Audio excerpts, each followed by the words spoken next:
we really do want this unique new experience to be one where it is a conversation. So we're going to do our best to just give you a little brief snippet. But let us know if you want more. Okay. You know, I hope that you're always invited to TES. Thank you. I need to come sit with you. Anytime, any day. Yeah, I will reach out with you. We've got a lot of stories to tell. Yeah, I know. I'm sure. I'm sure. So I need to be out there with you for sure.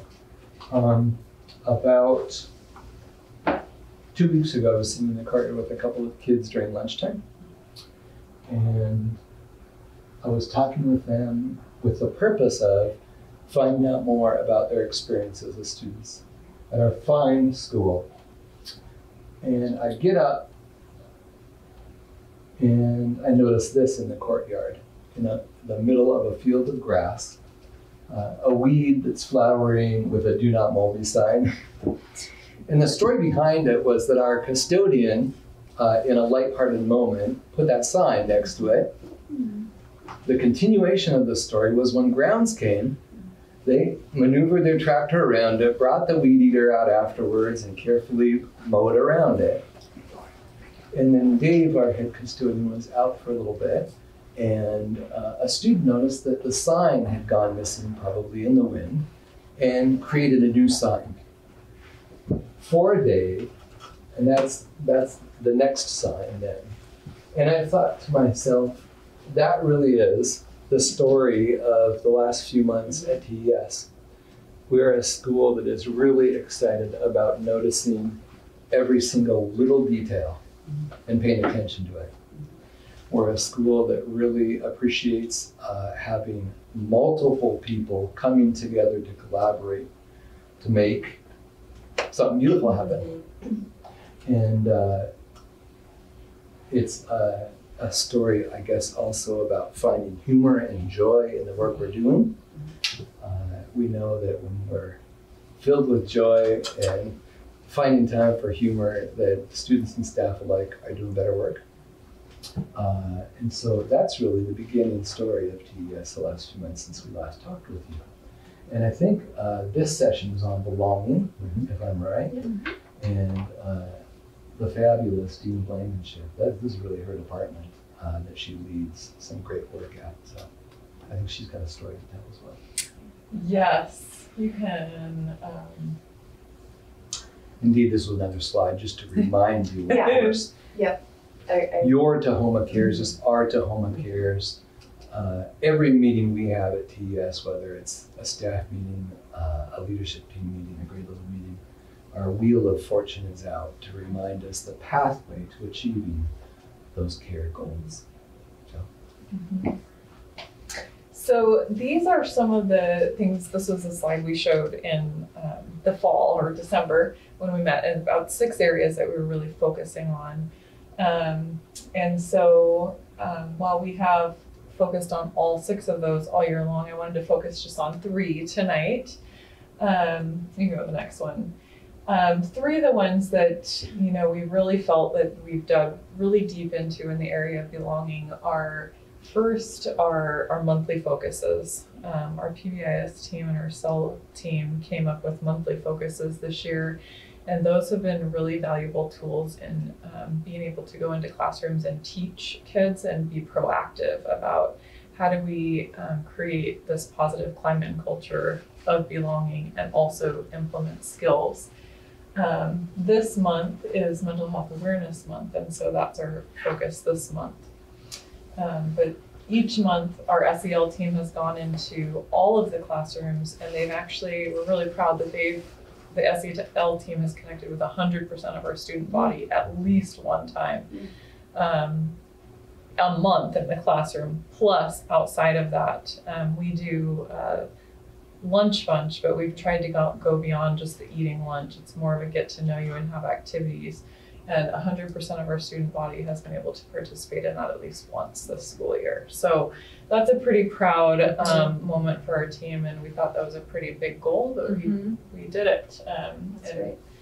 And you did it quickly because you were just setting that goal back in the fall, so you've already reached that point 100%.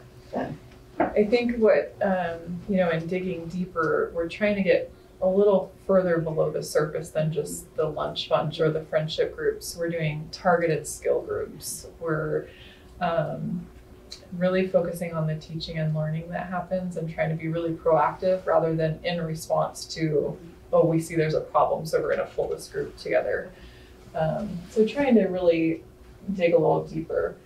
Another thing that we've done to foster belonging is our fifth graders are kind of in that weird transition time with recess where it's sometimes positive, sometimes not so much. And we've got help of parents and our LCL team to actually facilitate activities in classrooms that students can sign up and attend, trying to kind of fill some gaps and create those connections to school for kids in different ways. Another piece is, of course, our survey data. We have the survey data and you get a lot of information. That wasn't really good enough for us because it gives you the information, but it's not really deep enough. And so some of our teachers started doing in-classroom surveys to get a little bit deeper about what does belonging mean to you, and some of the survey questions to try to understand more about their thinking. What does reward actually mean? Things like that. And so our teachers and our whole staff really has tried to gather anecdotal notes about what do you really mean? So an example of that is, I don't feel like I belong because I don't have any friends. Well, when you dig a little deeper, they actually do have friends and connections. They just don't have as many as they would like to have. And so that's not the case for everybody, but that was one example of a student that we worked with. And so trying to really understand beyond the numbers, because all of those numbers are a kid in a face. So our last slide is just some pictures from throughout the school year. We had a couple of students show up in the office one day that made an I Love TES poster, which was pretty great. And I think Jerry was asking them some questions about belonging, and it's pretty fun to hear their answers. We had a local church gave us a grant that allowed us to do school-wide shirts this year. So all of our kids and all of our staff have these awesome shirts that say, I am me, I belong, I am TES. And it's pretty cool when you start hearing kids say that on the playground. This last picture over here is a student I work with, and he's on a check-in, check-out system. So I check in with him about 5 times a day. And he's pointing to an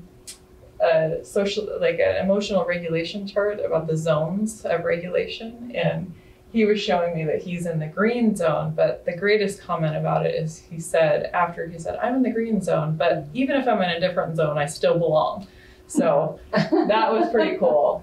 We, on the playground too, our playground teachers noticed one time that we had kids going down the slide and saying, I'm in the green zone. And so some of these things that we're starting to hear just in those kind of moments are big celebrations, because those are things that we're noticing in our culture, that there's positive things happening because of the work we're doing related to belonging and climate and culture. And then the top picture is our class of 2029. Those are our TES 5th graders in their 5th grade sweatshirts that our PTO purchased for them this year.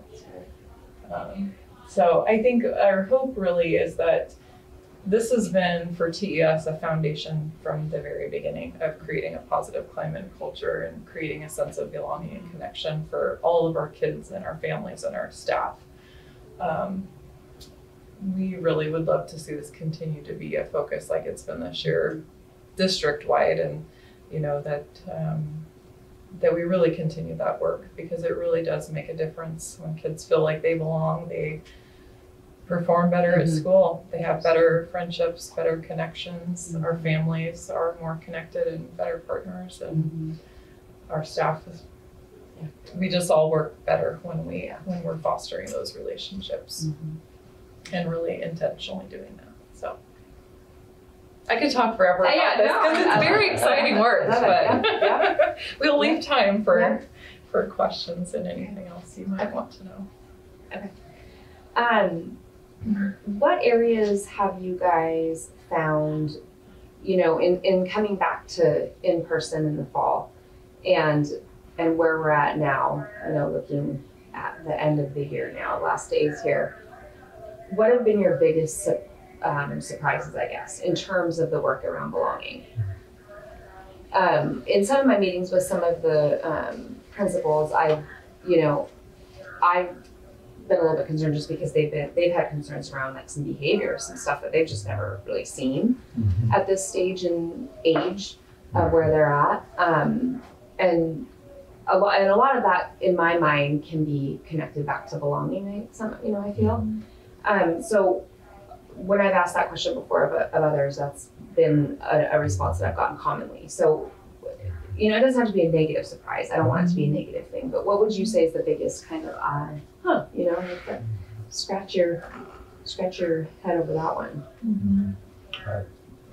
If I may, there was a staff meeting that we had where we put teams in vertical articulation teams. So you had second, third, fourth grade speaking with each other, sometimes a first, fourth, and fifth talking to each other. And what came out of that for me in my role as a coach, the conversations that happened afterwards, the teachers in third and fourth and fifth grade were able to hear teachers in third, second, and first grade talk about social behaviors that they're used to seeing prior to COVID. And now you have a fourth grade teacher who's like, wow, this is not something I'm used to dealing with. And now they're going to these resources. Hey, what did you usually do in your classroom to help support kids in this moment? So that was an unexpected, teachers are naturally wanting to see kids excel academically and they're worried about increasing the gains for them, their mathematics, their reading and their writing.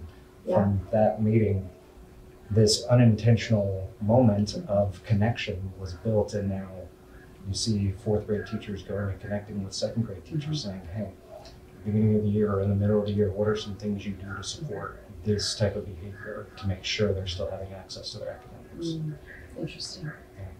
And great that they have each other to collaborate with, on these issues, because that's got to be kind of mind-boggling.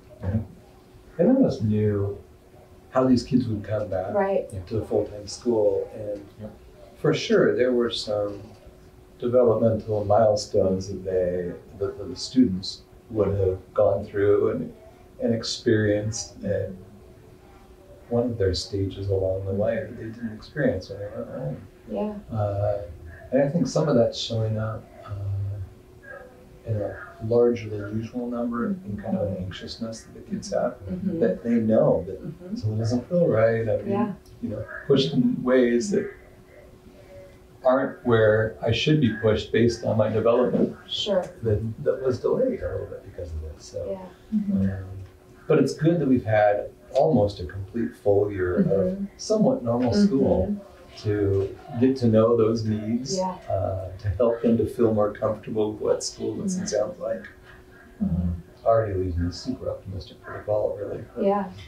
And also it took several years to get our SEL teams up and rolling, and those are up and rolling now, and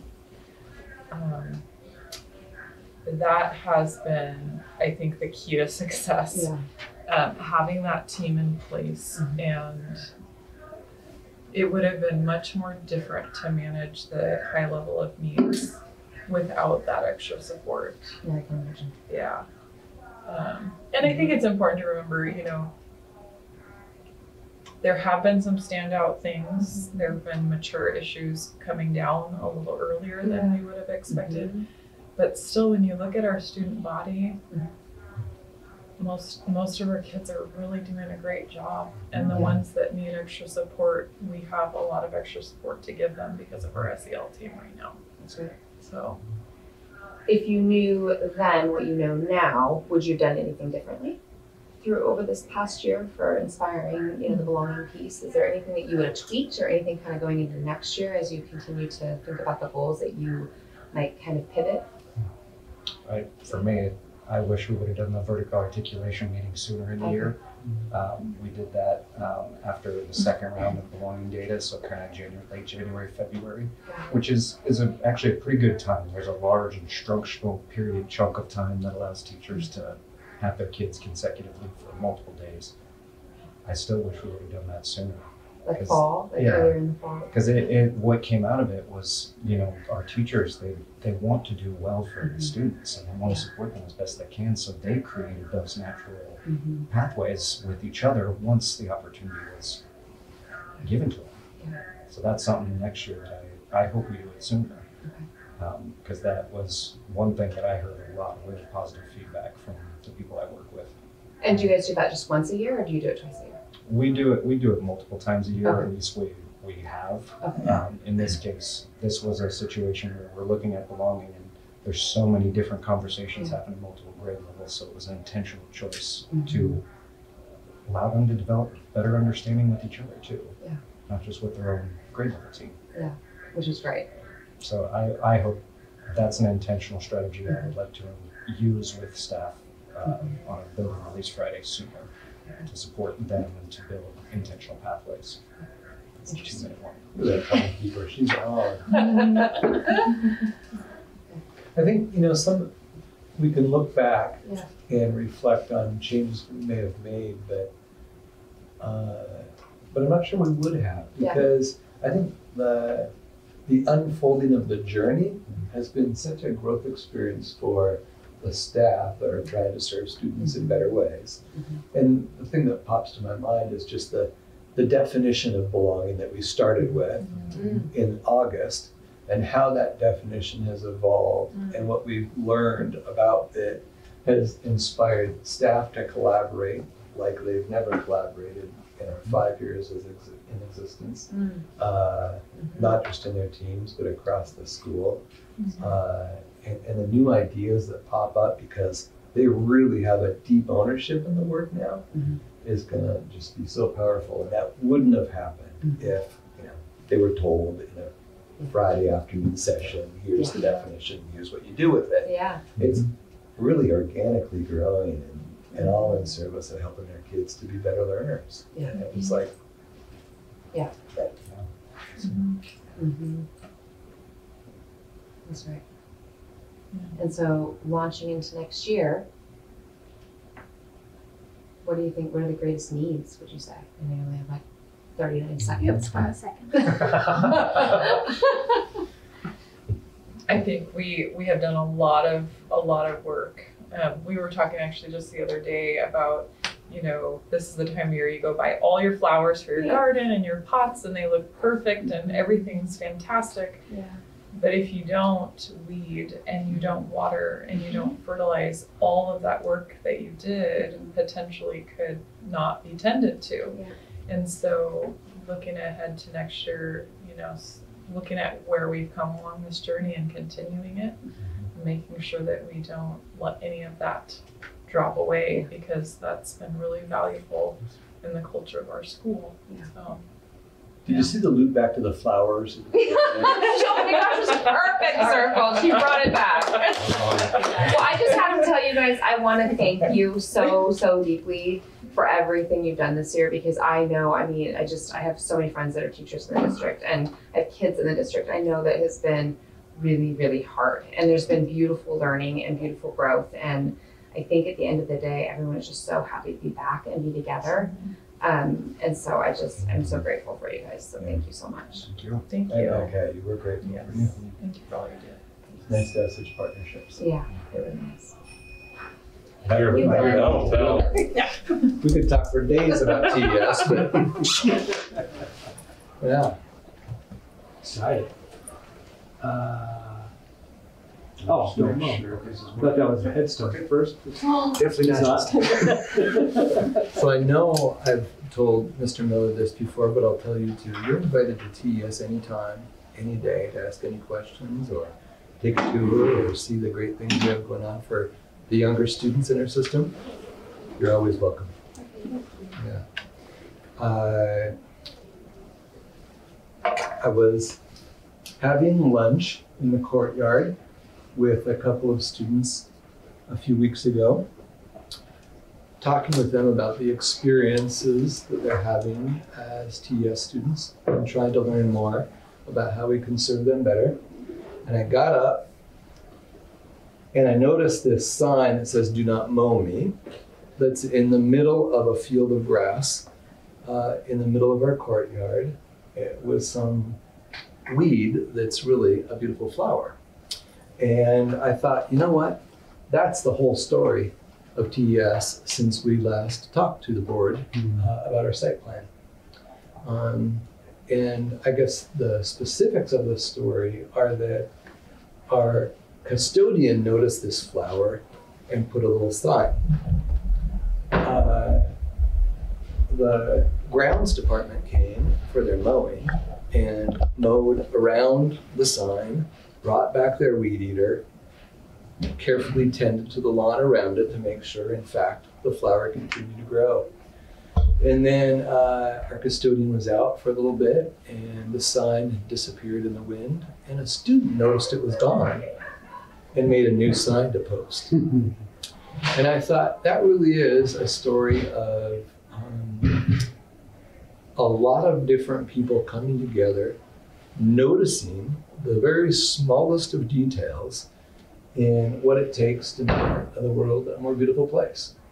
And it also tells a story about a staff that finds humor and joy in the work we're doing, in students that are willing to be with us on the journey because it's all about them. And I thought, that's it. That's TES. And we have so many stories we can tell you, lots of small ones that are meaningful and the progress we've made this year. But in particular, we have some math or literacy, right? Literacy.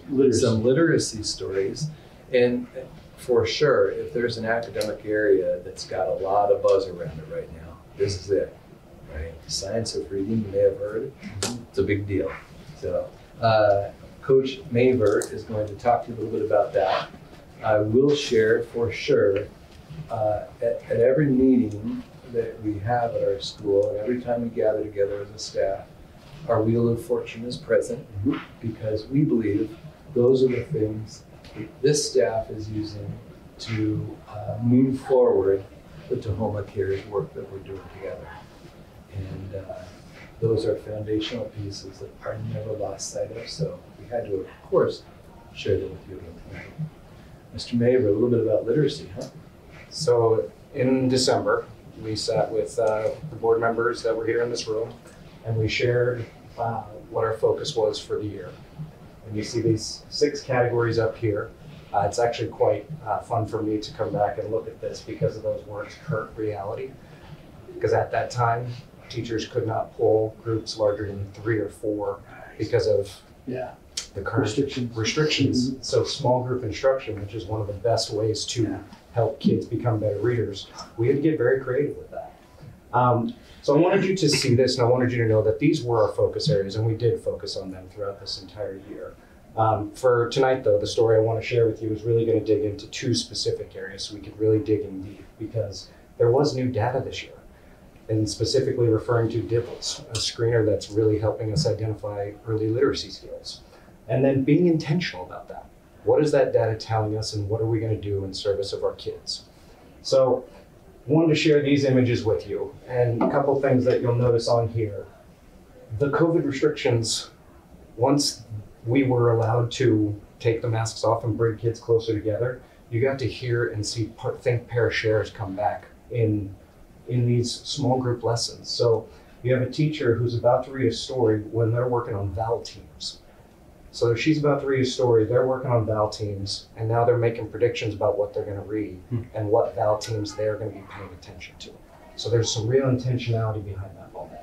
In the other image, you're seeing a teacher where they're bringing whole body instruction into it, where they're stretching out the word beat so that the kids can hear all the sounds of the word beat. The story that, and while I could show you many images from that's going to do this, the top picture is actually the story I want to share with you. That teacher is Miss Spengler. In January, after the DIBELS data was completed for students, she got her data back, and she came to me and she said, you know, I know the data's there, and I can go and I can see how all my students performed compared to the benchmark. But I want to be able to visualize it in a way that I know my impact. And I said, well, tell me more about that. What does that mean? She drew a picture on the board of, this is what I'd like to see. do you think we can do this? And I said, you know what, this is a new tool, let's figure it out. So the reading specialist and I went through the 26 different reports that teachers could run from the DIBELS data. What she wanted did not exist. So this teacher then took it upon herself to spend some time creating an Excel sheet. And what she did was, in the DIBELS framework, what it does is that in the beginning of the year, you'll see student scores and it'll come back red, yellow, green, and blue. That's based on where they should be in the fall. This teacher wanted the scores to be red, yellow, green, and blue based on the end of the year goals. So she color-coded the system to look like this. And what you see is, in this situation up here, you're seeing students who are red, like that 22, they would not be red, they would be yellow. So this allowed this teacher to have some real intentionality to know if this child does not progress from this point right here, they are not going to be in standard. If these children that are in the yellow stay where they are going to be yellow at the end of the year, they'll not be at standard. So then from there, what she did is she wanted to know what's having the greatest impact on helping students learn. So you'll notice at the bottom, she had the weeks in each month up at the top, and she'd draw a line saying, okay, here's where RAP started for some of my students who were scoring in the red. Now she's tracking that progress through March.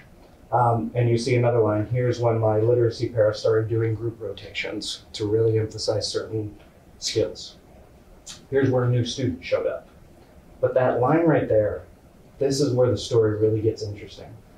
Hagerty was a new curriculum, something that was looked into by this district. And Shelley had been working with her ELA leads and introducing it to them. And phonemic awareness is something that was a really important area for us. So she took an evening to make sure she understood what the Hagerty curriculum was. She recorded herself teaching a lesson to the kids. Then she said, okay, we're going to start doing Hagerty every single day. And I want to know, is this having the impact that I want to see? So she drew a line right there, that third week in March. This is when Hagerty instruction started. And then she progress monitored. And you see a lot of scores going the direction we want to see. The story doesn't stop there. The second week in May, she introduced phonics games. And then she progress monitored again. And the story continues. She left a note on my desk saying, look, it's not a fluke. And I share this story with you, and I'm intentionally leaving a lot of space here so that we can have a conversation about this, because there are so many teachers who, when they got that DIBELS data back and it's new, I've dibbled. Now what? What does this mean? We have some phenomenal teachers that want to do right by kids. And her taking the time to do this, when she showed me this, I said, please share this with me, because I think this could be a benefit to all of our teachers. You bet. So up in the top left corner there, you'll see that's one specific area of DIBELS that she was focusing on. There are 5 different ones. She made this document for all 5. Okay. Oh, wow. So that you can see, this first one is all about sounds, being able to hear and make the sounds of the words. This one is the ability to blend those sounds together to say the word. And what you'll notice is she's tracking what her instructional strategy is and what the impact is that it's having on the kids. And so I intentionally wanted to share this story with you because this is a work in progress. This was the first year that teachers had access to this kind of data. And there's new information coming about science of reading and other trainings that teachers are asking for and wanting to do. But we still have teachers that want to do right by kids right now. And you see that throughout kindergarten, first and second grade. So please, the partnership we have with you guys is really important to us, because we want to be the kids who are thriving as a result of this. So we're intentionally leaving this space open so that we can hear your questions and have a conversation to continue to grow and get better for our kids. This is exciting. It's a mechanical question, but I'm just wondering, how is she collecting this data? How does she know that we've gone from red to green or whatever? How does that come together? So what she did is, first in the Excel document, she got the end of the year standards and she coded the entire Excel sheet to turn red based on the end of the year standards. So there's a score range that we're looking at. Yep. If students score below that. And then she did the same for yellow, for blue, for green. Then she has a tool with Dibbles. There's a tool that all teachers have access to called progress monitoring, which takes about 1 minute for them to test one specific area. Oh, okay. And so she has this Excel sheet in front of her. She does it with the child. Thank you so much. You did a great job today. On your way. Right. But now instead of Lots of having this scoring. piece of paper that says 22, she puts a 22 in there and it immediately lets her know yellow. Okay. Got it.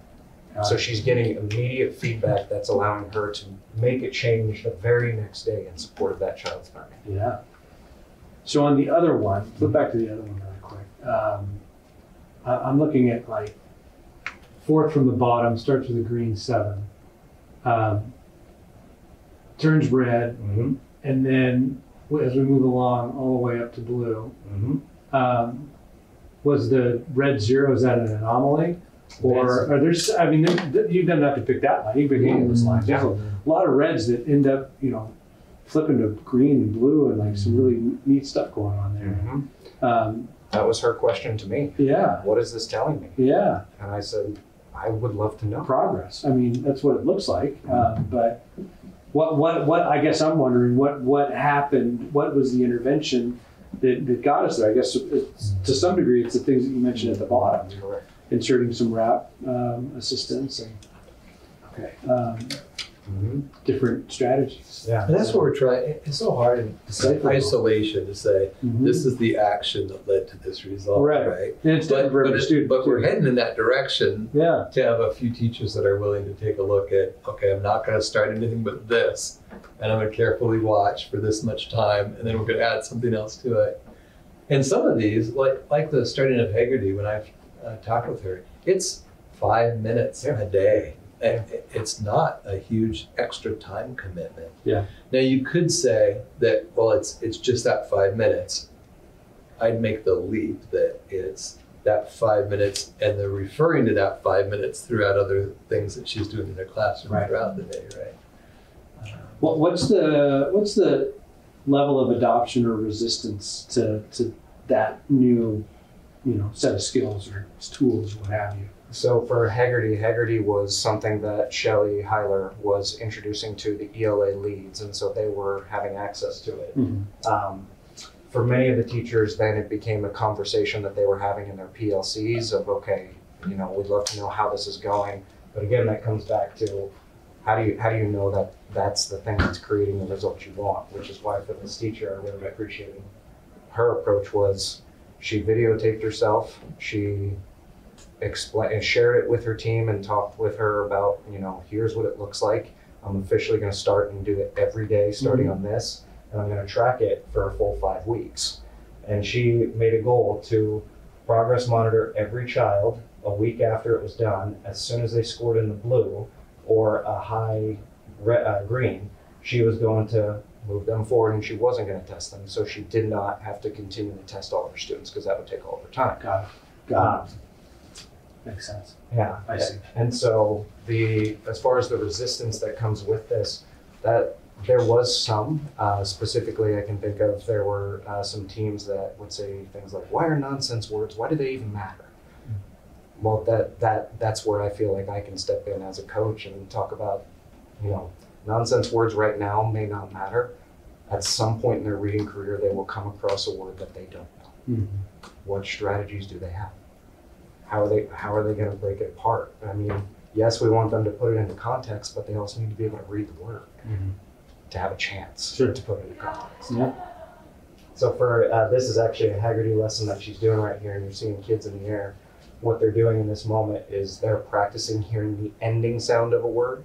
So they're going cat, sat, fat, and then the kids have to throw their hand up in the air and say what the end sound is. So in this moment, they all went at. Got it. And that is, as she noted, and as she was saying, that really made a difference in kids' progress monitoring scores. And she starts to tell her story, and others learn about the success. They're like coming before it's mandatory. They're coming and saying, "Hey, can I get a copy of that? You want to try? Can I see?" So it's infectious. Yeah, that's great. Well, the thing that stands out right away is on both of those slides, there's no red in that far column. Yep. The red goes away. There's a handful of yellows, I suppose, but there's no red. There's progress there for sure. And is green standard or is Green blue? is at standard, blue is above Blue standard. is above standard. And I apologize, I meant to grab this before we officially got started, but she did hand me This, so that you can see what happened after she intentionally included her games. Oh yeah. And that's where she left the note, look, it's not a fluke, because she's singing all greens and blues now. That was actually a moment for her that was, that data table that you see there really changed the conversation in her PLC team. It's exciting. I love it.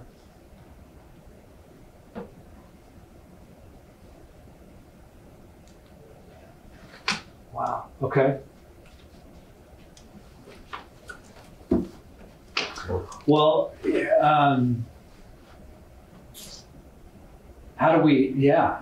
How did the PLC must have been over the moon about it and excited. And Lots of did questions. The same thing. Yeah. Lots of questions. Yeah. How did this, when did you start? How did you start? How do we get access to a table like this? And Mm-hmm. those are questions that I love hearing because I think in my mind, I'm wondering now what would happen if I had a template made for all the grade levels. Sure. And I don't know, but I would love Right. to know who's going to use it Right. because they're all getting their DIBELS data. Right. They're all able to see each other's DIBELS data, and this to me is an opportunity for us to really reinforce that PLC work of Mhm. it's not about who's right, it's about doing it right in the right way for the right reasons for kids. Yeah. Well, how do we? That seems like a something that bigger teams need to get their arms around and wrestle, like you said, that grade level team or the PLC or district wide or whatever. How do you unpack that? How do you jump in a sandbox and play with that? What do you do with that from here? To really elevate it. It's a great question. Yeah. Actually, I'll go back to something that Jerry said in the other room. In the belonging room, we were asked the question, what would we have done differently? Mm-hmm. And Jerry said something to the effect of, we needed to go through this year with our process this way so that we could learn. Mm-hmm. And actually, I feel the same way about our reading instruction. We're coming back together. We're allowed to have smaller groups again. You can actually do the instruction that you've been desiring to do for a long time that was taken away from you. And now here's this opportunity for us to do it with some new data, with some real intentionality. Yeah. So as far as where we go from here, this is the part that I get really excited about because that to me is going to be a productive struggle that you see teachers going through. And for her and the work that she put into this is just one example, and I don't mean to not speak about our other grade levels because I could show you their data tables too and what they've done and how they're approaching it. And all of it is geared around coming to a place like this. Mm-hmm. RAP starts here.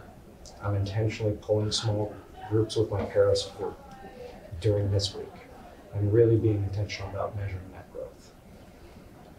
That's great. What do you see? I feel like it's so amazing how it kind of just exponentially grew as she kept adding new curriculum. So have any other teachers wanted to start implementing similar things, or are they waiting until maybe next year? There are some on the team who are waiting until next year, and for them it was that it could be referred to as resistance. Mm-hmm. I guess for me, I'd refer to it more as a healthy skepticism. Sure. They're seeing growth in their data, Sure. and they don't want to change things wholesale because they're seeing their students grow as well. And that to me is a really positive thing. Sure. And then again, that goes back to the PLC moment. Let's have this conversation about what we're seeing. But the teachers who saw it and thought that, wow, from 2 weeks, we already that kind of growth. There are many who began speaking to this teacher, asking to borrow the curriculum, intentionally trying it with their students, and coming up with a plan saying, hey, May 1st, I'm going. Yeah. I'm going to give it a go, but I want to talk with you about it afterwards. And that happened in actually multiple grade levels. I guess we also still don't know how our journey with understanding more about the science of reading is going to play out. What pieces are we doing right now that maybe aren't just perfect for that? Right. And what are we going to learn in the months ahead to teach kids how to read more effectively and more quickly. Well, and doing Sure, check-ins still like out. that as frequently as she does, from that must come differentiation. She must just have to notice, like, all right, well, this thing worked with these 5 kids, but it's not with these 3. And the groups, the reading groups in that case have changed so much too. Ian talked a little bit about it, but where there used to be, I have 5 reading groups and I meet with them 3 days a week and they're at my back table.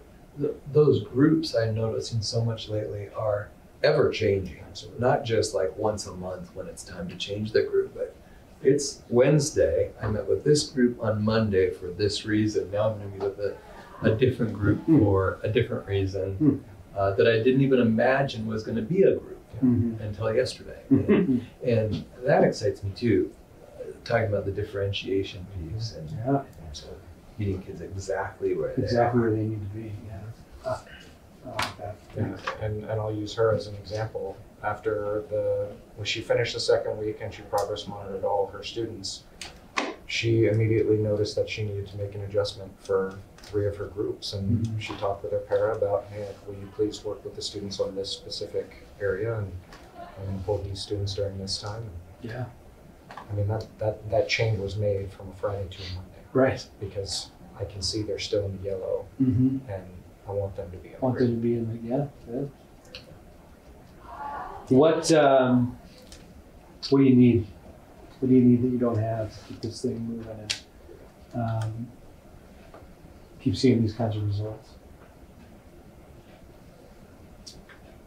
In all honesty, the information that's coming, I think, is going to help us. I think teachers are going to be communicating with us the various levels of need as far as getting to a place like this. Because the one thing that's coming into my mind with that is the opportunities for teachers to really share their stories. And continue to build those partnerships, not just with families, but also with you, the school board, with the high school. Here are things we're doing. How is this progressing into high school? Yeah. Because we want them to read, so that together we're providing the tools necessary to lead a rewarding life. The big end in mind. Yeah, and it'll tell you I'm no stranger to asking for more things, but I'm not kidding. I think if any system's got everything right and set up to move this continually forward, it's us. It needs time to marinate. Rich with really, it just needs resources time to, and support. Yes. yeah. There's no better place to have this be all set for the next steps. I love the beautiful flower analogy. Dead on. Love the flagship. Hope we don't get a sub Love my cup. guy on grounds and move. We all go look for the flower and it's gone. One of the things. And you all 3 know, all 3 of the board members here, that you're welcome to TS anytime, any day. Drop in. We'd love to talk more about what's going on in our schools that we take great pride in. I was sitting a few weeks ago in the courtyard of our school at lunchtime talking to a couple of kids about their experience with us, trying to make sure that we are as in touch as possible with their experiences and how we can help them along. And I got up and I noticed this little sign that said, "Do not mow me," by some weedy looking, but definitely beautiful flowers popping up in the middle of the lawn. And the rest of the story behind that is our custodian had actually put the sign in. And then when the grounds department came, the mower came through and they went around it. He went and got his weed eater and carefully, tended to the other areas, got close to it, made sure it was just right.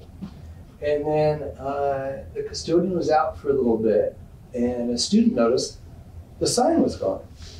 And the student took it upon themselves to then make a new sign to post.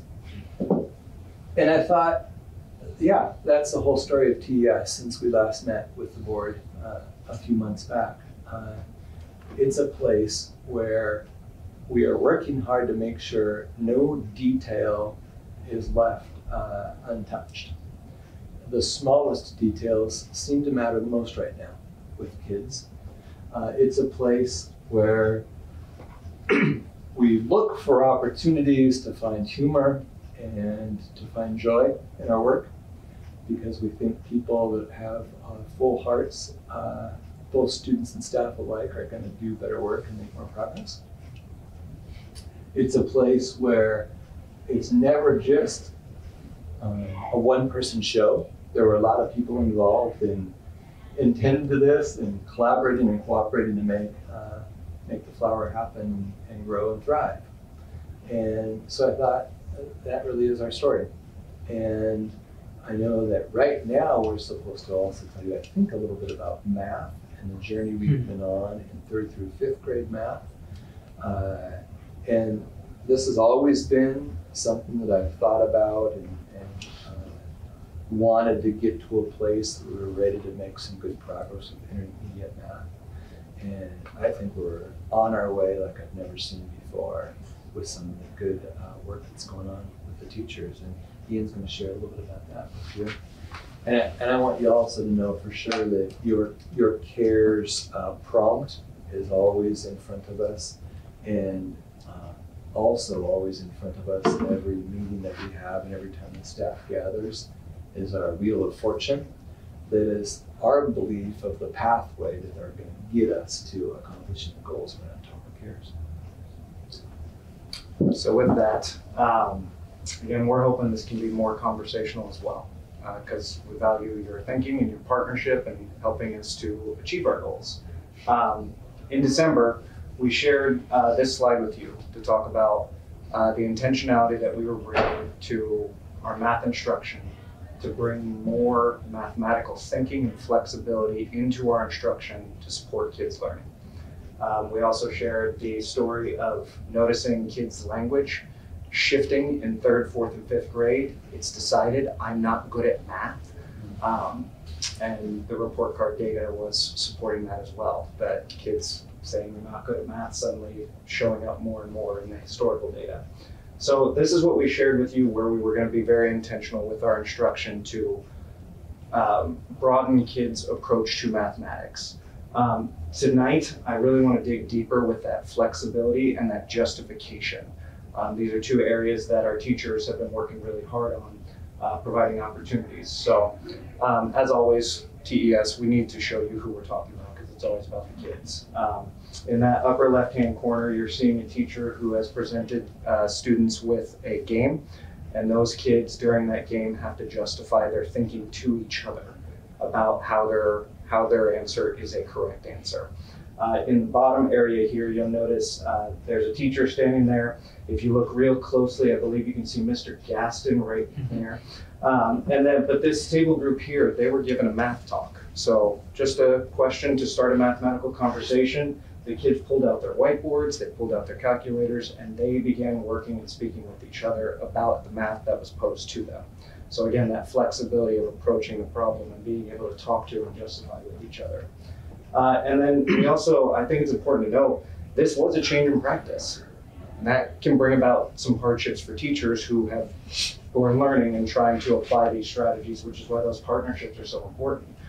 Renee Hansen was a big partner with us this year. She came and supported us during 2 building release days with our teachers to provide opportunity to connect with various instructional strategies, and also to come and model games for them. Here's some games you can take into the classroom and play with them. So having said that, really kind of where we are and where we're going, which is what we want the conversation to be. The slide that you see here came from a training that Renee had for our teachers. And in 3rd, 4th, and 5th grade, every single teacher took this optional training. And that's something that we're really proud of, to begin to expand their thinking and apply some of these strategies. But this slide that you see up here, knowing 6 plus 7 is 13 gives you 1 entry point to that mathematical problem. And while knowing 6 plus 7 may not help you in your mathematics when you get to high school. If you're able to see different connections to it, and if you're able to build your mathematical mind, you have more flexibility to justify your thinking and support your thinking in approaching problems, continuing on past elementary school. So we started here. I'm good at math because I know the answer. Where we're going, and we're still on this journey, is we're going to a place where kids are able to approach this problem in multiple different ways and model and show their thinking, and as I've heard in many 5th grade classrooms, convince me. I love that moment. Convince me you're right. Because now a child, well, yeah, it's 6 plus 7, it's 13. Great, convince me. You'll see kids who will count on from 6 using all different strategies, drawing pictures, or knowing their doubles. This is where we wanted to end because we truly want to have this conversation with you. We want to hear your thoughts about this, and right now, I guess the best way I can describe it is it feels very much like patience is the shortcut with this, to give our teachers that time to continue to implement this throughout an entire school year. Part of this too is they did not get to work in small groups for mathematics to really build that math practice of speaking about and justifying your thinking until pretty much sometime, what was it, late March, that we were allowed to bring small groups of kids together to really help them with their thinking and give them space to talk with each other. So with that, we'd love to hear your thoughts about this. We want to know what you guys are thinking and how we can continue to help our kids grow. Yeah, how do you know it's working? That is the one question that teachers are asking more than anything. How do I know that this is actually showing up? So that question is one that we are grappling with right now. Do we have assessments that actually are measuring this? Do we need assessments that measure this? Or is this something that as kids go on, we're able to see their assessment scores grow over time? In all honesty, that's something we're looking into right now. Yeah, because even if a kid gets, say he gets 12, an example, that doesn't mean he did it wrong. Exactly. He still could be going through his methodology. He just may have forgotten the one. Exactly. So you're still working. It's just put the wrong answer. So, yeah. So one of the most common conversations that I've been a part of is a teacher who has provided a problem that has multiple different entry points into it for kids, and they can decide how they want to approach it. They write it on the whiteboard, they talk with their teammates about it. She's hearing them justify their thinking. Then they sit down, they take the test, and it doesn't ask them to show their work. So she wants to, how can we create more opportunities for like a one question exit ticket? Show me your thinking for how you'd solve this problem. Not even, don't care about the answer, just show me how you'd approach this problem. You have this group has the benefit of, well, we have the benefit, not you, we have the benefit of having two groups before you have the same conversation, and measurement is the big thing that keeps coming up. It's like, how do we measure this? And I think I'm kind of sharing this as I don't say this for the board because I'm just one director, but from my perspective, I didn't quite get the quote, but patience is a shortcut. And I think that's what I really want to think about when we think about the site plans as being. And I said this before, like I don't want them to be an accountability thing where you're hard pressed to meet the standard, and so it's going to come up with maybe suboptimal thinking or approach. We want to be as patient as we need to be to let it kind of do what it's supposed to do. And so, how do you see the anecdotal evidence coming back? I mean, that seems to be a theme. Like we're seeing anecdotal evidence coming back, and I think that's valuable evidence, at least directionally. How's that coming? Right? What are you seeing there? Yeah, there's one teacher that Dean's been working pretty significantly with, because the teacher was open to, hey, let's dive in and be a real risk taker. And one of the things we've been doing in our observations is to record the language being used by students in their small groups. and to see how that's changing over time. And I think that's maybe an example of something you're talking about that, okay, that is a change.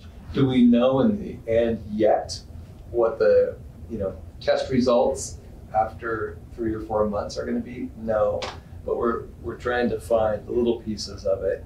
And I think to your point, Ian, also when we were talking about there's been long-standingness. I love math, 3rd grade. Oh my gosh, I hate math, 4th grade. I really hate math. I think we're going to be able to do some, student surveys, if you will. How are you feeling about math? And if we're continuing to hear, I hate math in 4th grade, then we still got a problem. If we're hearing, wow, that's my favorite subject actually, in increasingly higher numbers, I think we're on the right track too, right? Because in some ways we look ahead to the math that they're going to be doing that we're trying to prepare them to be ready for. And a lot of that does seem to be emotional. We hear that from the middle school in our conversations with them. These kids hate math. Well, why would they do that? Math is fun.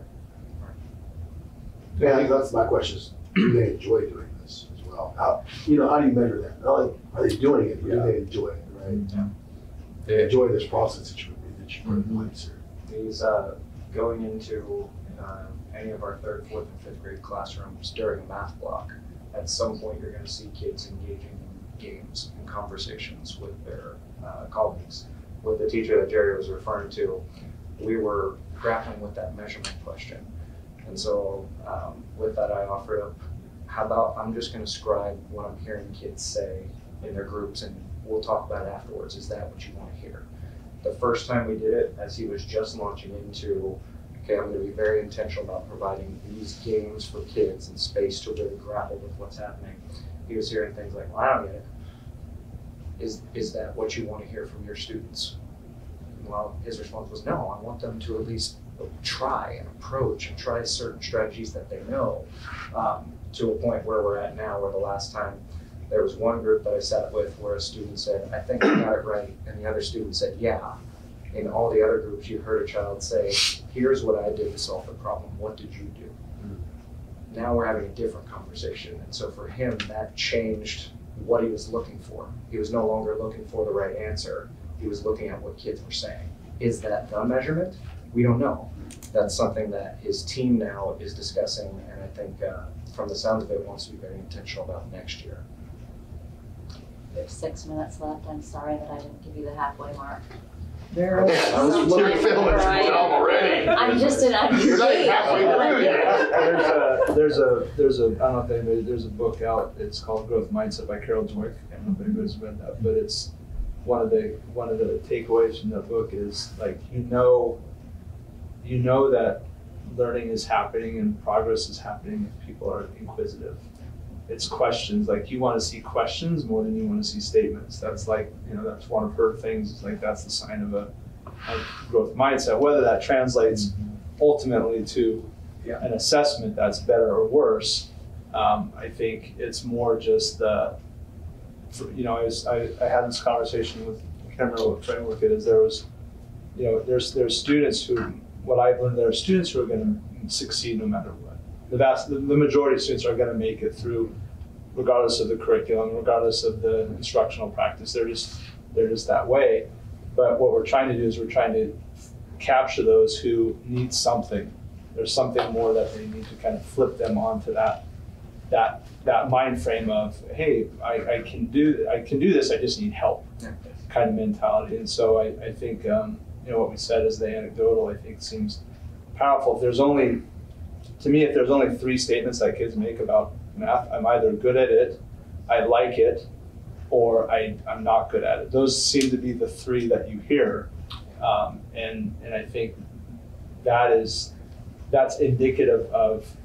I think you could probably match the assessment scores to those 3 statements, and so if you can change some of that talk, it's more of a linguistic analysis than it is like a mathematical analysis. But yeah, I think that's valuable. I'm pretty excited about that team, and I'm hopeful that they decide that that's something they actually want to track and even just like you said, if they focus more on what questions are being asked, that I didn't even thought about it that way, but there's one group that I remember sitting with that they all had the answer in front of them, but were more curious about what everyone else around them did. Yeah, that was pretty powerful. What do you want to be able to come back the next time we sit down and go over site plans? Like, what do you want us to see? Like, what would you like it to look like? In all honesty, I don't know. The first thing that comes to my mind of what I hope to bring as a result of this instructional practicing shift, I hope to bring to you almost the same data. I want to bring to you the same data that was leading us to see what's happening in 3rd, 4th, and 5th grade. I want to bring that same data back to you and say, look, we're seeing a trend now where kids who are scoring 3s and 4s on report cards in their mathematics in 2nd grade are carrying that through. We're hearing more anecdotal data from teachers talking about the language that's being used. Because that same information is what led us to, hey, we're seeing this trend and we're hearing this trend. So what can we do to impact that? Seems a pretty common theme throughout all these is just getting more comfortable with having to use that anecdotal data, and instead of just hoping that that's reflected in SBA test scores at the end. Because I think especially if you're looking at whether or not like these different group activities are just clicking with students, then anecdotal data is probably the way to go, because I don't think that you're really going to be able to get students to rate on a number scale of 1 to 10 how much they enjoyed this game.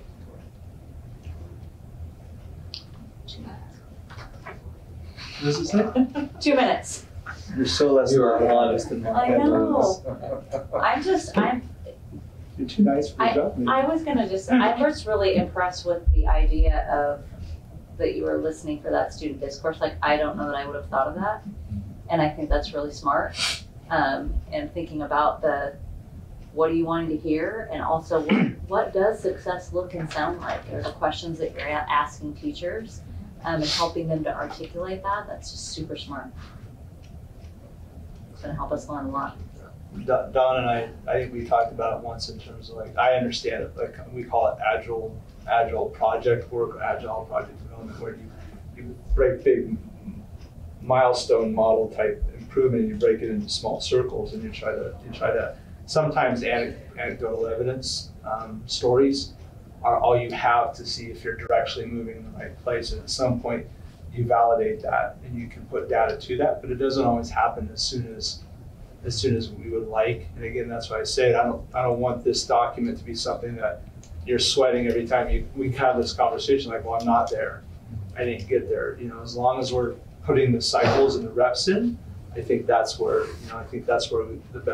we need to be kind of doing that same mental thing, like not shooting for necessarily the answer, although that's important, but we need to be putting the process and the thinking in place. So I really like that approach. I'm totally stealing that from the Mariners, who went through a rebuild, and their quote up on their wall was "Patience is the shortcut," and they stuck to that. Yeah. They stuck to what they believed was the right thing to do for their team. And in some ways, when I'm talking with teachers, I try to use that same language. What do you think is best for your kids based on what you're hearing and seeing them do and saying? And this is why you're the flagship, and we're out of time. You were just going to say something, Jerry. I'm sorry. I was just going to go back. You had said something about the student, the question of are the students enjoying it? I can't remember exactly how you worded it, but I've been thinking about that a little bit since you asked it. I think from my perspective, it goes back to the instructional practices that understand the power of students being engaged in the work. And I don't know, Nicole, you can help me with your perspective here too, but I think math was one of the academic areas where real heavy-duty active engagement was perhaps the slowest of all, because there's a little bit of a, here's how you do the problem, I'm demonstrating for you, take the worksheet and go do it. Versus the classrooms that I'm seeing now, it's constant active engagement in different ways. And far fewer worksheet independent practice kinds of things. And I think kids are jazzed about that because they're actively involved in it instead of daydreaming when the teacher's up talking. So I don't know. Yeah. It's not happening to them, they're part of the work. Yeah. Even from the days 10 years ago when Math Talk was our big focus, when that was really brand new. That's maybe more than 10 years ago now. Yeah. Time goes by so quickly. You're gonna get kicked out. I know, I'm gonna come like with my cane and. Thank you. Okay, so K2 academic achievement collaboration. I chose this slide because the way we use our time was a big part of what we learned, which has a tremendous impact on our achievement. So our student growth goals, most of our up to date, most of our students, most all of our students met the student growth goals of each grade level K2. Our reading scores went from 71% in the fall to 77% on report cards, and then 73 to 78% on our DRA. Our second grade team taught reading. However, their hyper focus of their student growth goal is in writing. Okay. Right, and I'm going to come back to that, and that kind of is one of the things that puts that screen up.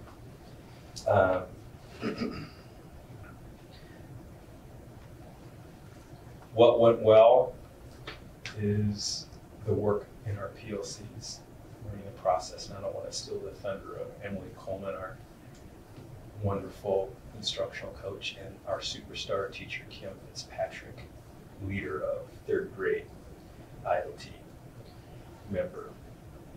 So they're going to be talking about our PLC work. That, K5, our student growth goals, like I said, were met by most all students, and there was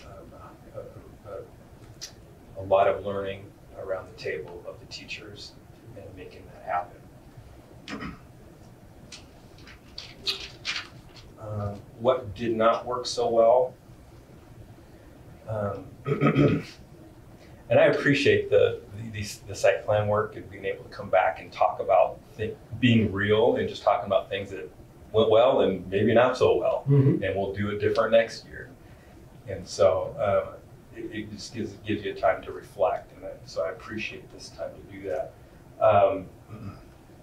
Our grade level band, and I alluded to this a little bit earlier, they were not all on the same page as far as what their hyper focus was, and that's not any fault of their own. We started the school year with big hearts, caring hearts, knowing the challenges that we had from COVID coming into this and just ready for the journey. And so we jumped right in and created these student growth goals, kindergarten reading, first grade reading, second grade writing. And so then in November, we learned that our district-wide focus was in reading. And so it's like, oh, how do we do that? And we really had this Sophie's Choice moment of, gosh, do we nudge our second grade team to align themselves? Do we stop their momentum on what they're doing with writing so that we can fit them into the district goal? And our choice was, no, you know what? Our PLC work is so important, and it's going to pay off as a vehicle for any focus area in the future. Let's not disrupt what they're doing in writing, and let's let them go and do work their magic. Of course, the unintended consequence of not having a grade band all on the same page is that you miss out on some opportunities to collaborate as a band, as a vertical group. You also are not Across buildings. just even within. Okay. Here, this is where kindergarten should be at the end of the year, where you guys are first grade, and so we weren't able to fully optimize that, and we also we're not able to fully optimize the level of support from our building as well as the district. You know, the bandwidth is stretched, and the focus was reading, and you know, the support wasn't necessarily ready and to be provided as easily, I guess. And so that's some unintended consequences of that. If you look at the top diagram, our PLCs, our student growth goals, went first, and then the district focus and the site plan. Moving forward, we're excited about being on our second year of PLC work. I think we've learned a lot this year, and we believe that teams are going to be able to understand how one step connects to the next and see the big picture and be able to leverage their thinking that much more. But we're really going to push for, and we already started the conversation, to have those district band focus areas known this spring before we break for next year, before we break for summer. And then also follow that up with that and using the data that we have to identify some growth goal areas based on the district focus. So we're going to have that through line of support and resources. And then be able to hit the ground running on day one instead of waiting until the end of September to really dive in on that hyper focus, being able to start earlier. So this is the improvement that I'm talking about is a real systemic thing. Like I said, our teachers are, amazing, working hard, and certainly not their fault, but just things that we're learning as a system to help them to free up time or to maximize their time with the alignment. In the alignment and our use of time is so very important. It's always been important, but it's so very important coming back now from COVID.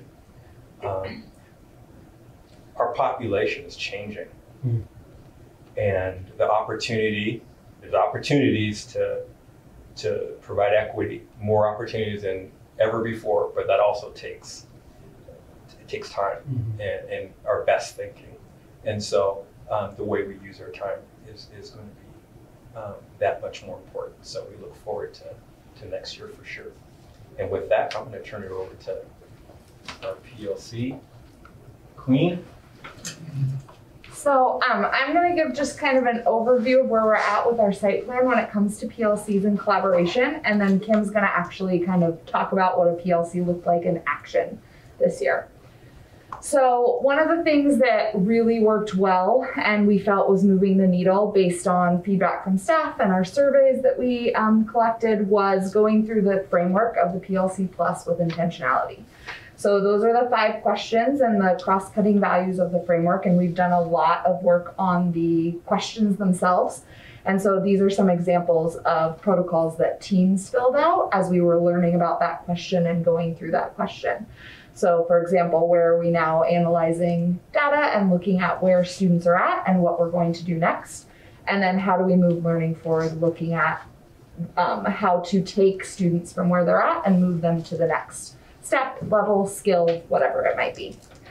And this intentional focus on the framework and the protocols and learning is we went slow to then maximize, as Chris said, that next year. So we've got a really solid foundation as we move forward. One of the things that we are kind of exploring and looking at how we can tweak is we took one of the questions, which was our site plan question, and we gave a single question survey to see where we were at with that goal. So our goal was to increase the number of teachers and staff who responded strongly agree to using evidence of student learning as a team, which is basically what PLCs are all about.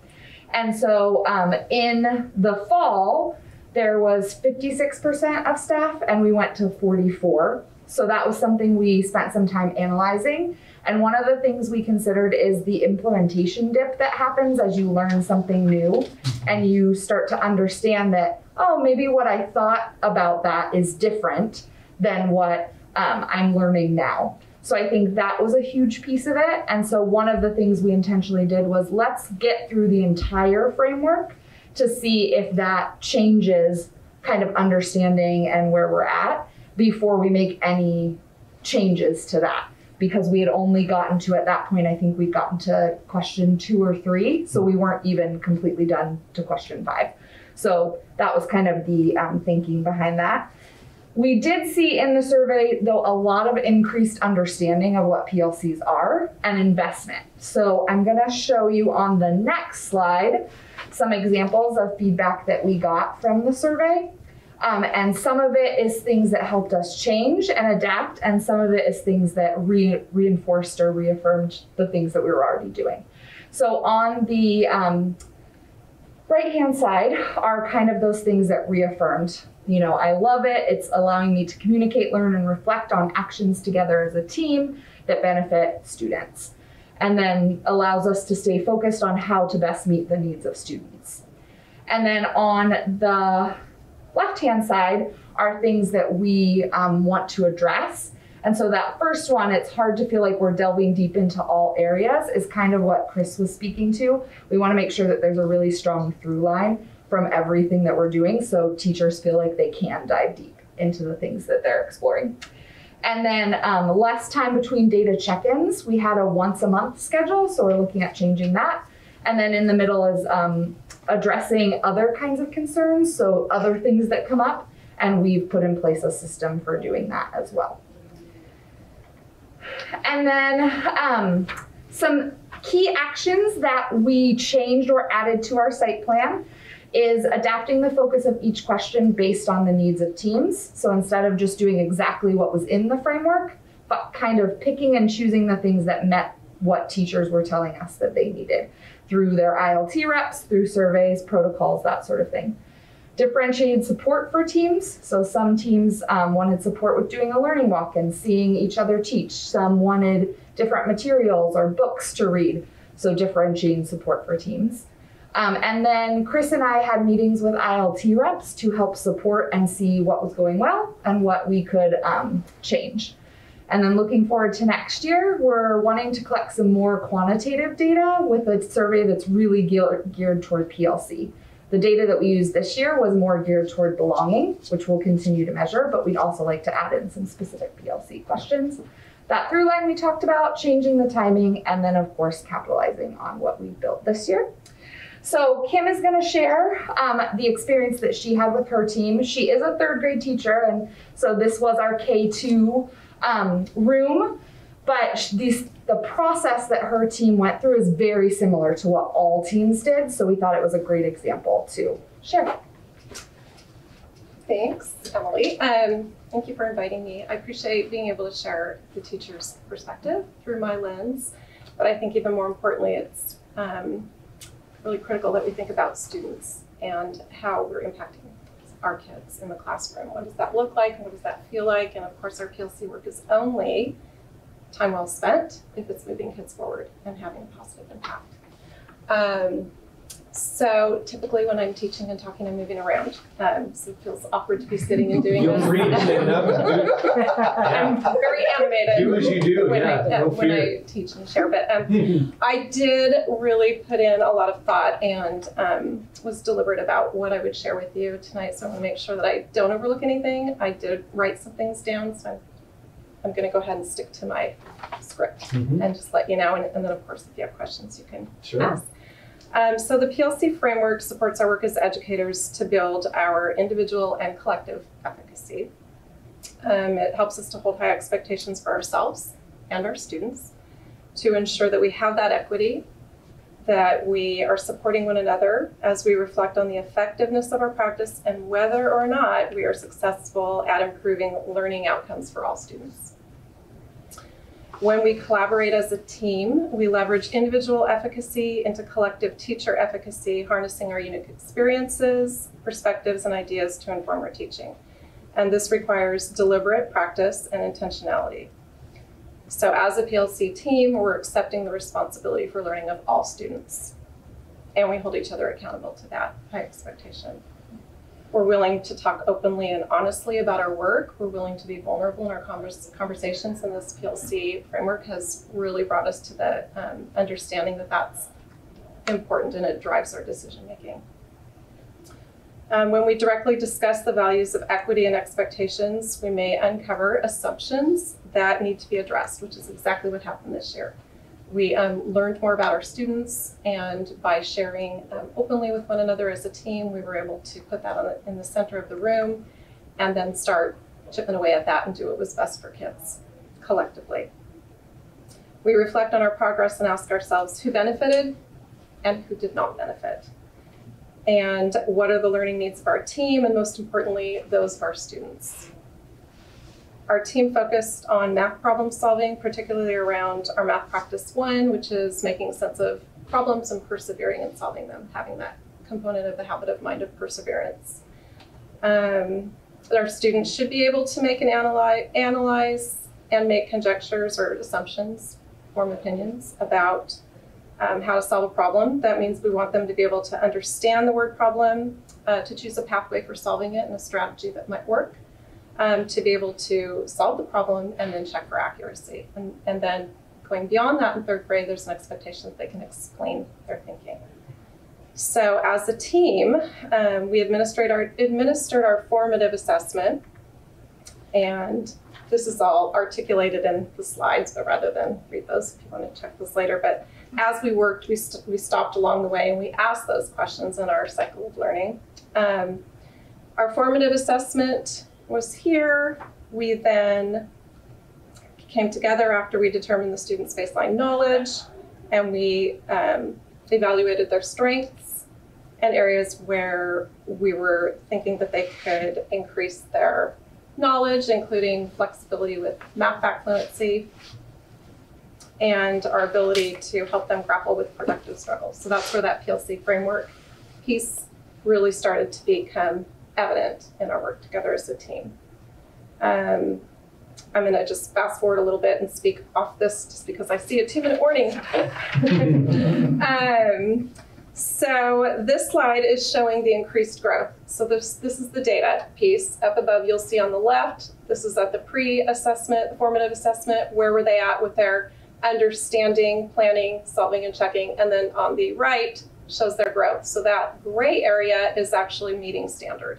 So you can see that we had high achievement for all of our students, and that was our focus. How do we find those multiple pathways to teach to all kids through more of a universal design of learning, where we can give them all opportunities to access that learning and demonstrate their knowledge.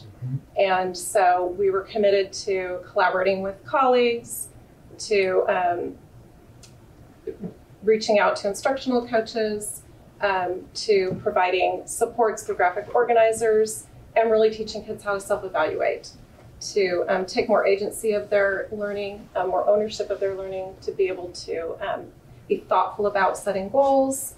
And then we came back, of course, to those 5 essential questions again that Emily mentioned earlier. Where are we going, or where are we now? So we can flip those. Where are we now and where are we going? How do we move learning forward for all students? Not just those that are underachieving or overachieving, but all students. What did we learn today as a result of coming together as that PLC and really being mindful of our framework? Who benefited and who did not? So together, we use these guiding questions to identify effective and impactful practices, provide us with considerations that may not have been in place before, provides us with structure to collaborate as a team, which results in a stronger team, who achieves more, which ultimately benefits students and the families we serve. Good job, Taylor. Just didn't want to leave anything out because it's all really good stuff, and I'm representing, the voices of many who aren't here tonight, but who are equally important. It just seems to me that what excitement and enthusiasm there must be for this PLC, process.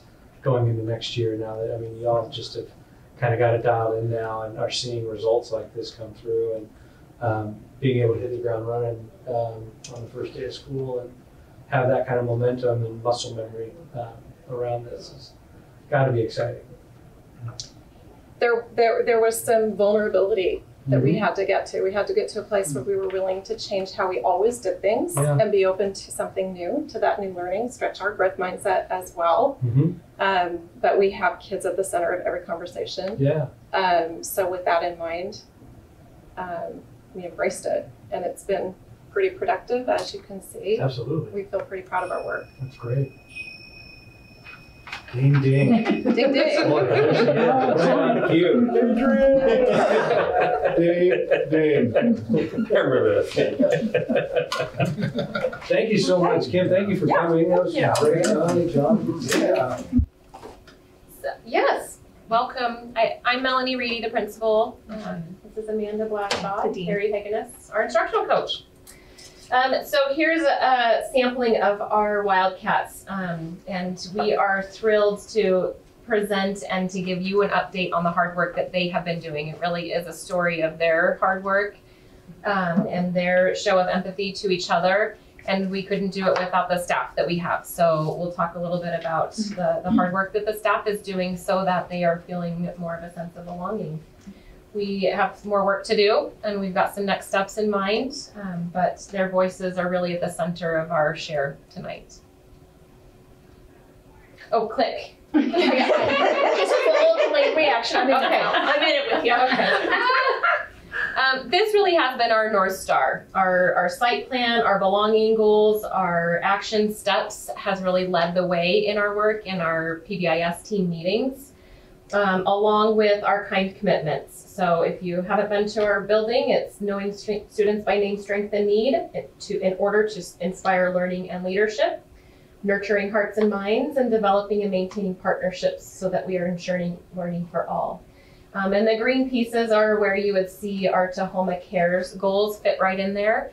And so at the heart of our team meetings, at the heart of our staff meetings, this really is driving all of our conversations. Click. So as we look at belonging, we thought we'd spend the important time also for this room to come together. So we're going to do a little impromptu circle. I won't ask anyone to move, but if we could just adjust our bodies so there is a center, at least. Something that our building has been focusing on this year is restorative practices. And that trauma-informed practices. And really where that starts is the proactive end. Oftentimes when we think about restorative practices, we think about the restoring when harm is done. But it really starts with the proactive circles and positive relationships and trust. So you can see the 5 different guiding statements of a restorative justice circle, of everyone listening and having a turn, that anyone can pass, and we'll come back to you if you'd like another turn.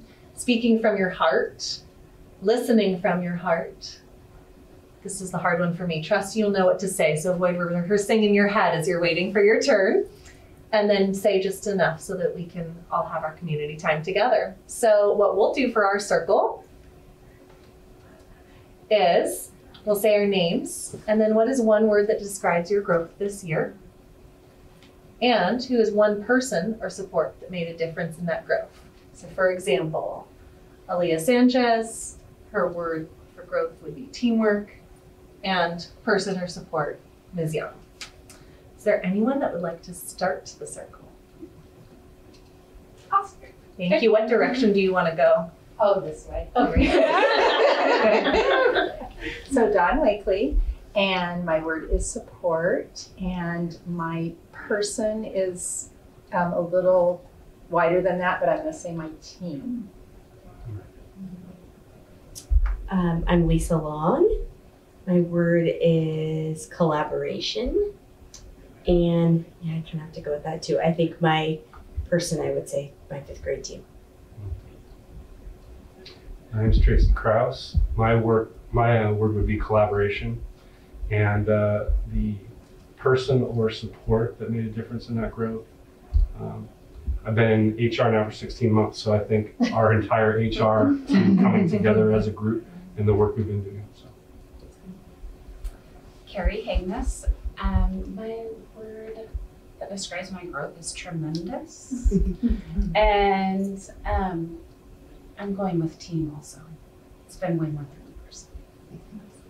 Amanda Blashaw. My word, because I didn't rehearse it in my head, I need a moment. And I created it. Let's see. Bravery. And person, I have to say our team, especially these two ladies that are sitting up here. Melanie Reedy. I would say reflective for my word, and our team, absolutely. Lindsay Henry, and I would say my growth has been joyful this year. And I can't point to one, but I would point to my two mentors in the room here. So thank you.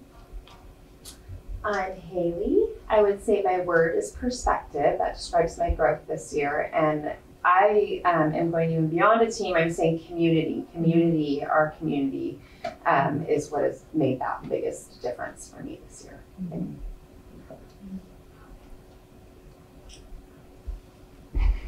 I was just auditing, but You're welcome. You're a part of the circle. I was told there'd be no math.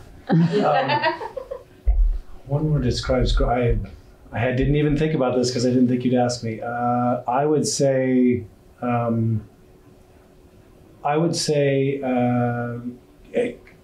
keying off a little bit of what Haley said, community. And that's been the one person, it really isn't the person, it's been the school district itself, which has helped me get more and more involved in understanding what's going on and how I can help.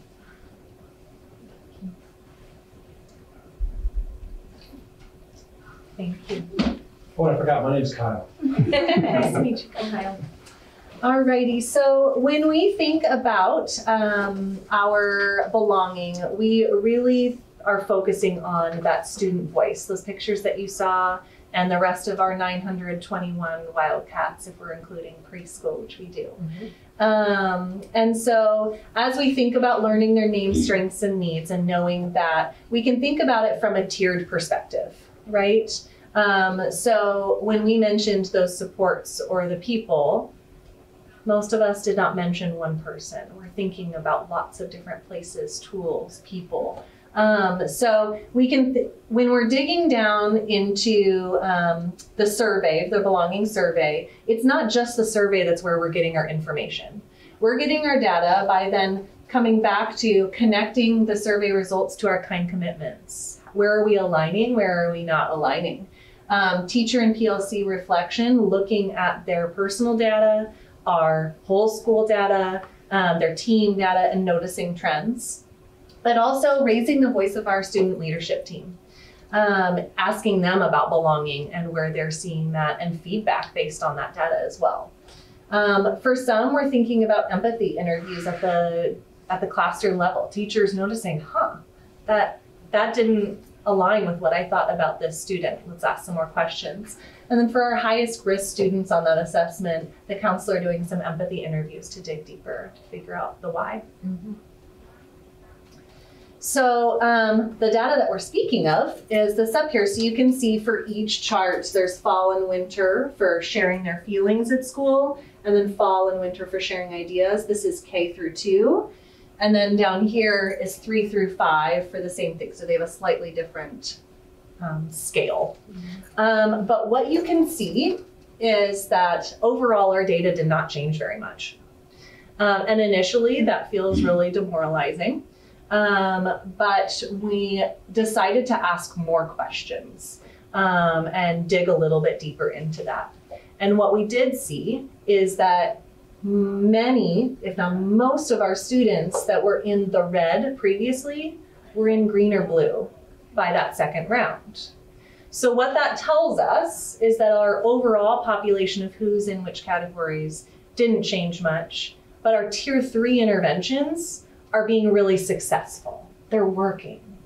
So what we can focus on is those tier 1 and tier 2 strengthening so that we're not seeing those slips into those at-risk categories.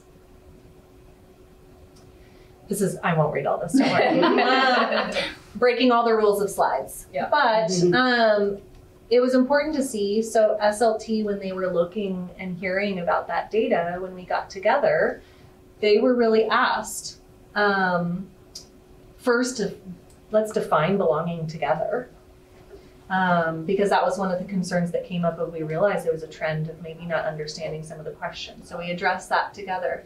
And then they were asked, when do you feel comfortable sharing your ideas or feelings at school, and why? And how can we help more students feel comfortable? And so they split into 2 different circles, in 2nd and 3rd grade, and then 4th and 5th grade representatives, all of these voices right here. And they gave us some really valuable feedback. And what was valuable about that is that wasn't just in SLT and then we kept it in SLT. It then moved to in our staff meetings, and we've looked at this feedback over and over because it's a cycle. So I hope what you're seeing tonight is this cycle of we get data, we dig deeper, we reflect and adjust. We get more data, we dig deeper, and we're reflecting and adjusting. And this is one of those pieces where we could look at it as a staff and do the hard work of reflecting and adjusting. Sorry. I was listening so much. I'm sorry. Yes, I was nodding. Oh man. So we come back to this triangle, right? And so we can see where we dug deeper, but where is that action? Where is that reflection and adjustment, and what are we currently doing? So you can see on a tier 1 level some different pieces that we're putting in place. For example, some of the empathy interviews, there was a trend that recess was a tricky area to feel belonging. And so we're doing recess teacher trainings and adjustments in where they are on the field, but also like sentence stems for when we're problem solving, how do you acknowledge feelings and pull that out so that students feel safe. We look at class meetings.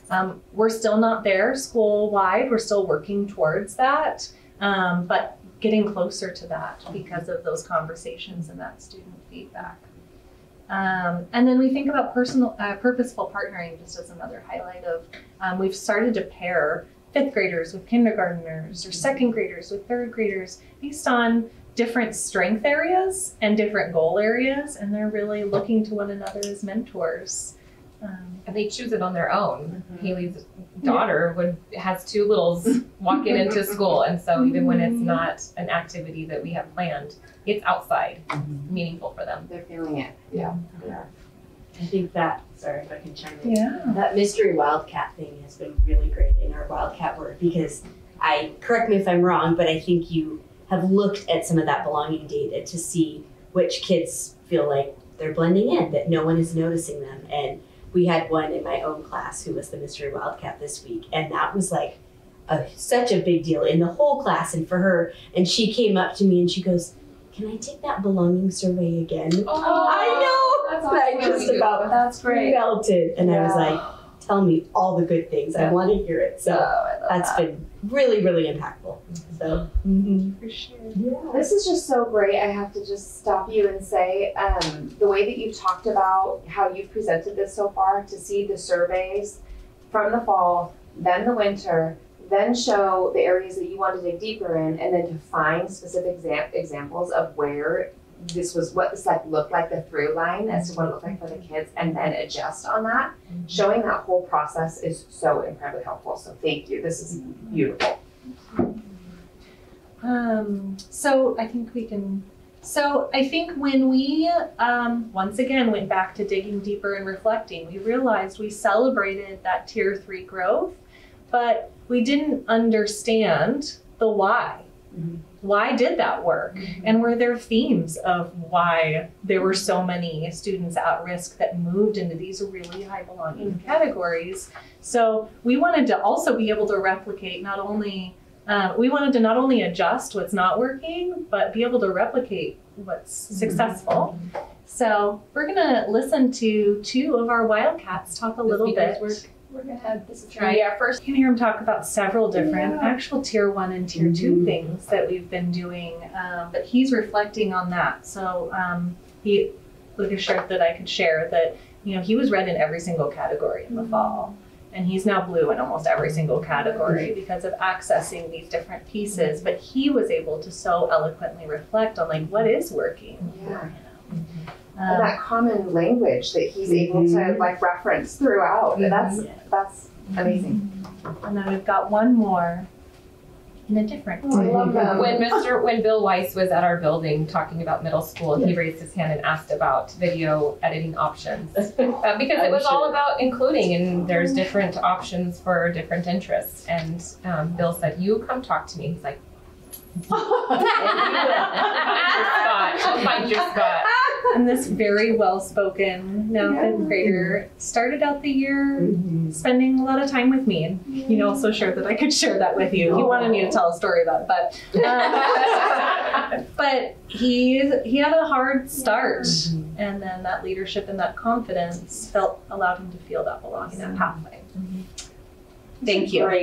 Great games, you guys. I mean, just these two are just. Yeah, awesome. We still have some ways to go though. So I was trying to get you to the next slide. That's all right. This is operator error. Thank you. So when we 2 minutes. We have 2 minutes. Oh my goodness. When we think about that goal, we went back and listened to those voices and looked at that as a staff. And this is the very messy current work that we're doing because we wanted to share the messy work too. So this is the brainstorm of what do we want to continue? What do we want to stop? So this is for like next year then, is that what? This is this year and next year. Teachers reflecting and teams reflecting, and then PBIS will take this and consolidate to a more meaningful, like what really are the common themes and what tools do we need to get these ideas started. Sorry. There we go. And these are our wildcats. So I know that we have like 1 minute left, and we did that was such a thorough presentation. Like I always have a million questions, and I really feel like you answered so many of my questions just in how you presented it. What was your biggest aha this year, from starting in the beginning to the end, in terms of social emotional? What would you say is your biggest aha with your kids? I think what we've seen is that the social emotional or this belonging piece absolutely has to be along with our academics. That we've seen an increase of behavior supports, and that we need to be more skilled as staff to respond in ways that are empathetic and that meet student needs. I think our staff is seeing that, and when they have the right way to respond and to include, then that academic work is going to increase, and we'll see some additional successes there. Could we go back one too to add on to that? No, this is perfect. Yeah. You'll see in every slide teachers talking about conferring, about math talk, about journaling. That's not SEL as a separate silo. That's about how are we using our instructional practices to create belonging. Yeah. Okay, that's right. Kind of more integrated into Absolutely. Sorry, we leave any time at all at the end. I'm sorry, that's my bad. It's a great presentation. It's really great. Thank you so much, you guys. And thank you for everything you've done as someone who is doing. Well, thanks for having us tonight. Appreciate being here and being able to talk about kind of the successes, what's kind of moved the needle this year, where we see us going, but also, some of those areas where we know that we want to improve and make changes in the future too. Because we're always wanting to reflect and learn and grow. I'm Scott Mitchell. I'm the principal of Shadow Lake. And this is Sarah Spangler. She teaches 4th grade. Lindsay Riley teaches 1st grade. And David Abbey is our dean of students. Our instructional coach had an emergency this morning, family emergency, so she was unable to make it. But she sends her best wishes. So I think the big thing with math this year has been really we focused on 3rd, 4th, and 5th grade around fundamental fluencies. We had some trainings in that early on, but also just getting back into that rhythm of knowing where our kids are at and maybe what they missed during the COVID times, and how we've come out of that kind of with some brightness around where they're ending up this year. I'm going to go really just right off the bat to Sarah, because Sarah teaching 4th grade, we're getting initial SBAC scores back. And that's pretty exciting, and she's already been kind of analyzing them, so I was going to let her talk to those initial SBAC scores a little bit. Yeah, so a little bit of background first. Can I do that? Yeah, Okay. of course. At our school, we're doing more of an inclusion model, and so my classroom is one of the classrooms that has push-in, and so I have most of the kids with IEPs in my classroom, and that means that our resource teacher, he comes into the classroom during our math block, so he's in the classroom anywhere from 40 minutes to an hour every day, and he works with any kids that need it at the time. So our special ed kiddos are getting 4th grade curriculum, but then they're also being supported with that curriculum by our special ed teacher. We run, most of the time we do kind of rotations so that we have groups of kids. So I'm working with a group while our resource teacher is working with a group, and then the rest of the kids are doing something related to what we're doing, learning at that time. The groups sometimes are ability grouped, so we've got our resource kiddos who are getting that extra support that they need, but sometimes they're mixed abilities, and that gives us an opportunity to, for our resource kids, to have the role models of the other kids in the classroom to be able to learn from them. So having the multiple adults in the classroom, reaching all of the kiddos, having that extra support in there. So initial scores that I'm seeing have been absolutely amazing. Almost all of the kids, like very few, almost all of them have shown at least 10 points of growth from the SBAC test that they took in the fall. It has made such a world of difference in their confidence. They enjoy math. They come in, it's math first thing in the morning, and they're so excited to do math, which is typically not the case. I don't know how many times I've heard this year, "This is scary, I don't know how to do this." And then we start going through it and they're like, "Oh, that's not so bad, I can get that." It has made such a huge difference having the inclusion in the classroom, the push-in. Yeah. I would add on to the inclusion piece too, is that what we've been fortunate enough to do this year, and I wouldn't call it a pilot because I don't think we officially piloted anything, but we did talk to Annette last spring about this idea of can we take our kids and kind of group them together in these classes so that we can have that opportunity to bring our resource room staff into the rooms. And so we've been able to do this in 5th grade and 3rd grade as well. And we're seeing really great success in 4th and 5th grade. The scheduling and the amount of staff that it takes is challenging because it does take quite a bit of staff. And something that we've seen in 3rd grade is that we've actually increased our numbers, and they don't all fit. All the new kids that qualify aren't in Sarah's class. So you have that challenge of what happens mid-year when you have a new kid that qualifies and needs those resources. So we've had to do a little bit of shifting, like during math class, maybe this kid will join that class. So 3rd grade's been a little more challenging, but we're hoping that we can keep moving more and more into that model and go down to the lower grades as we tweak our master schedules to even make it work better. Because I think the master schedule is a huge piece of when our staff is available to go do those things as well. And we're learning more about how we can manipulate that master schedule better to meet those needs. Because the inclusion model is huge. These kids, and it goes back to the whole belonging piece. And at our school, our slogan is "Every Tiger, Every Day, Be You." And I think it's not just social emotional, but it's also academic and how they feel a part of being in that class. They're learning the same curriculum as all their peers. They're not being pulled out learning something different. So that's been huge for these kids. And it's been such a help to our other students in that class as well that can get those different touches throughout the day as she shared in the other group. But just they get these multiple touches from different adults all day in their subject areas.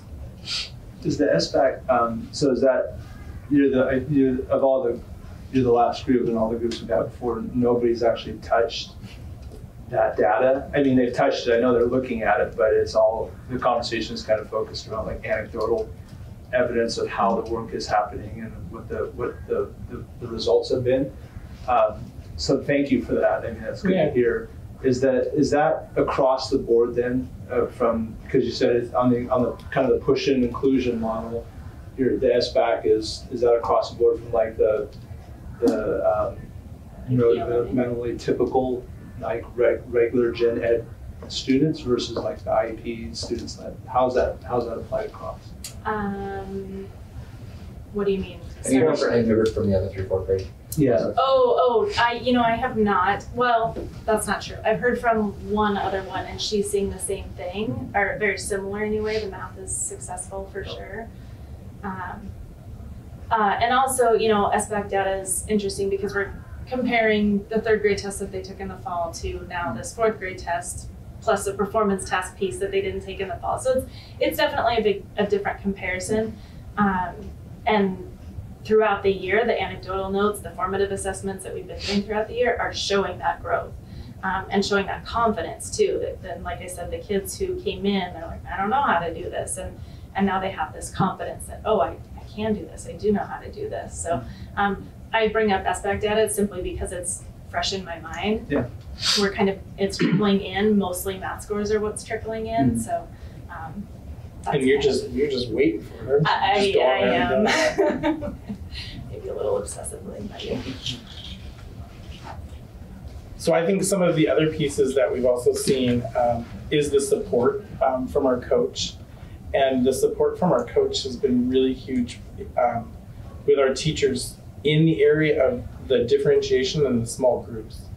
She's really focused in on some of our newer teachers to Tahoma and some of our new teachers, just on being able to do that formative assessment on a daily basis and knowing where those kids are at and planning your groups and who you pull back. Kind of similar to this, but obviously not with a second teacher to be able to help support that. But how can I differentiate what I'm doing with the kids when I pull them back individually, and what also am I giving them when they're working self-directed on their own, so that it's not just a task that gets thrown at them, but it's something that's meaningful.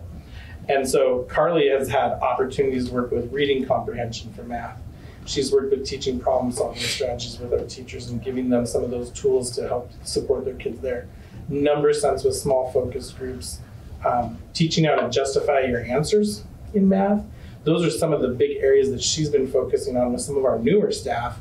And it's kind of been interesting because one of our comprehensive teachers that came to us from another district, we did some work, and then we actually took the new teacher and had him go watch her teach and learn from her. And so it's kind of been the new people in the school coming together and learning from each other, and the great conversations that we've been able to provide for them. Whether it's myself going in and subbing for the one teacher, and David going in and subbing for the other teacher, so those teachers can talk. Just these wonderful kind of ways to, in this unique times where we don't have a lot of subs to provide sub coverage, how we've kind of helped each other to cover these areas so that those conversations can still happen. That's been a big piece, and Carly's been kind of spearheading that along with our PLC work, which I think is really important. And the PLC work that we've been doing, we call it TLC, Tiger Learning Communities, but we've really dedicated the time and the structure to that, which has been huge. They meet once a month as just a PLC. Students are in the middle of the room, they're looking at data, they go away with action plans, and those protocols have been in place to allow for those meetings not to turn into, maybe, oh, who's making copies, who's planning the field trip stuff, but really no, the protocols that we're using from this PLC model are really driving our conversations to keep the students in the center of the talk. Here's what we're doing, here's our action plan, we're gonna go away and do this. And I think the next step as we move into this more next year is going to be that piece of, yeah, we created the action plan, what did we do with it after that? What's that next piece of bringing that back and saying, yeah, that didn't work, but this did. That's kind of that next step that I think some of our grade levels, I know first and fourth grade, these two teams have done a little bit of that, but I think it's even taking that to the next level and having that be a bigger part of that TLC that we're doing. One of the other things that we've switched up a little bit this year is the way we've done our problem solving teams.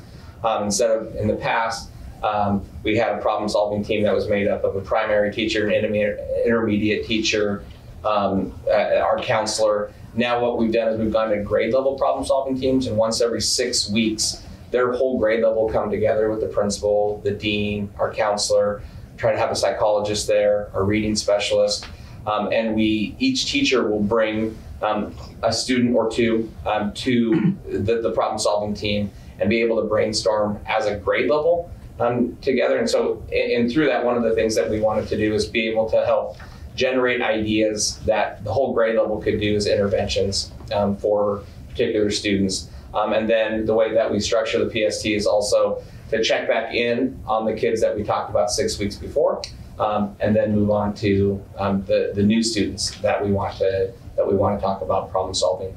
So that's been really, I think our TLC work has helped contribute to that, because what we want to instill is that you don't just need to have your 6-week PST to be able to generate ideas and talk about, hey, I'm having trouble with this student. Any ideas, team, that they can talk about even at their TLC time.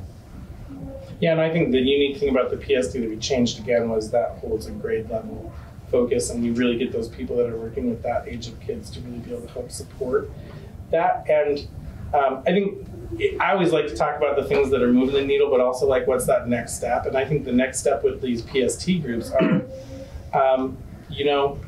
the consistency of them is every 6 weeks. So it's not perfect. And the reason for that is our counselor goes, our reading specialist goes, our psychologist goes, David goes, I go, and we try to meet all those. So those people are in a meeting every single Thursday, but it's a different grade level every single Thursday. So sometimes that consistency gets a little lost too, because things are going to come up. I'm not going to be able to make one. This person's not going to. So how do we make those and make sure that we have the right consistent people there, and getting those problems ahead of time, so that if there's a new person that we need to bring in, or we need to bring in maybe the math people or a special ed teacher to help support in those conversations too. So those are some of the areas that we're working on as we reflect about what's that next thing, what's that next level. So between that and then the TLCs being that next level of now what, that action plan come back around. So I think we're always kind of looking on how do we make it better? What's that next step? What are we missing is important. What do you want to see when we come back again in 6 months or whatever it is? Or where do you want that next thing to be? Like, what's showing up? If I thought the next thing that I think is really important is those common assessment tools.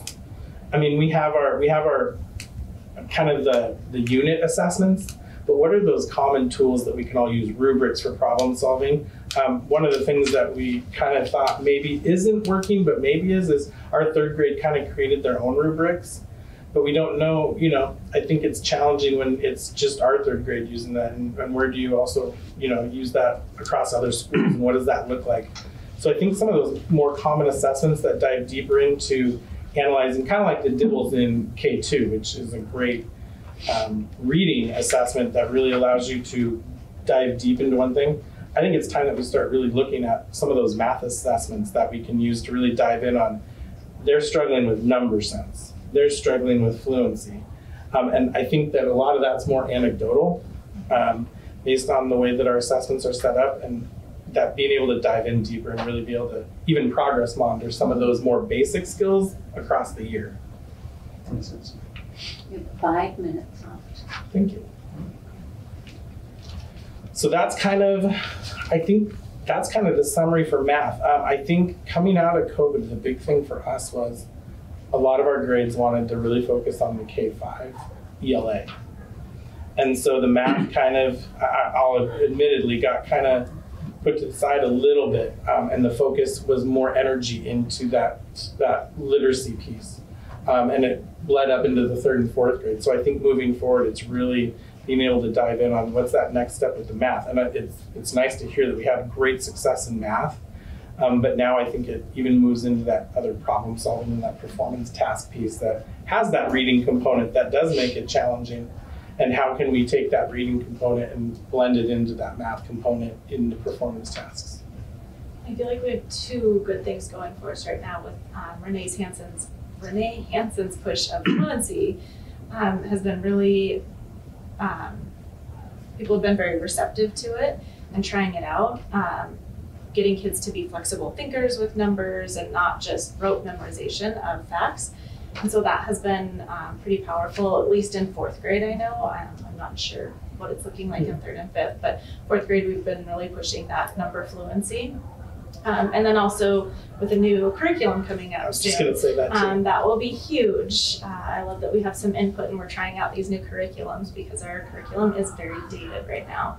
And so, while we don't follow a curriculum exactly to a T, we do follow a curriculum, and so it's really important that we have a curriculum that is up to date and meets the standards and has the resources to meet the needs of all of our kids from low to high. So I think that those are two good things looking forward.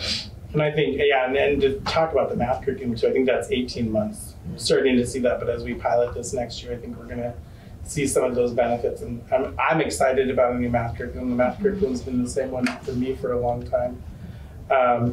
And I think that just looking at how it meets those standards, but I think the differentiation piece is huge too, in how we can support those gaps. And that new curriculum is gonna be a big piece of that.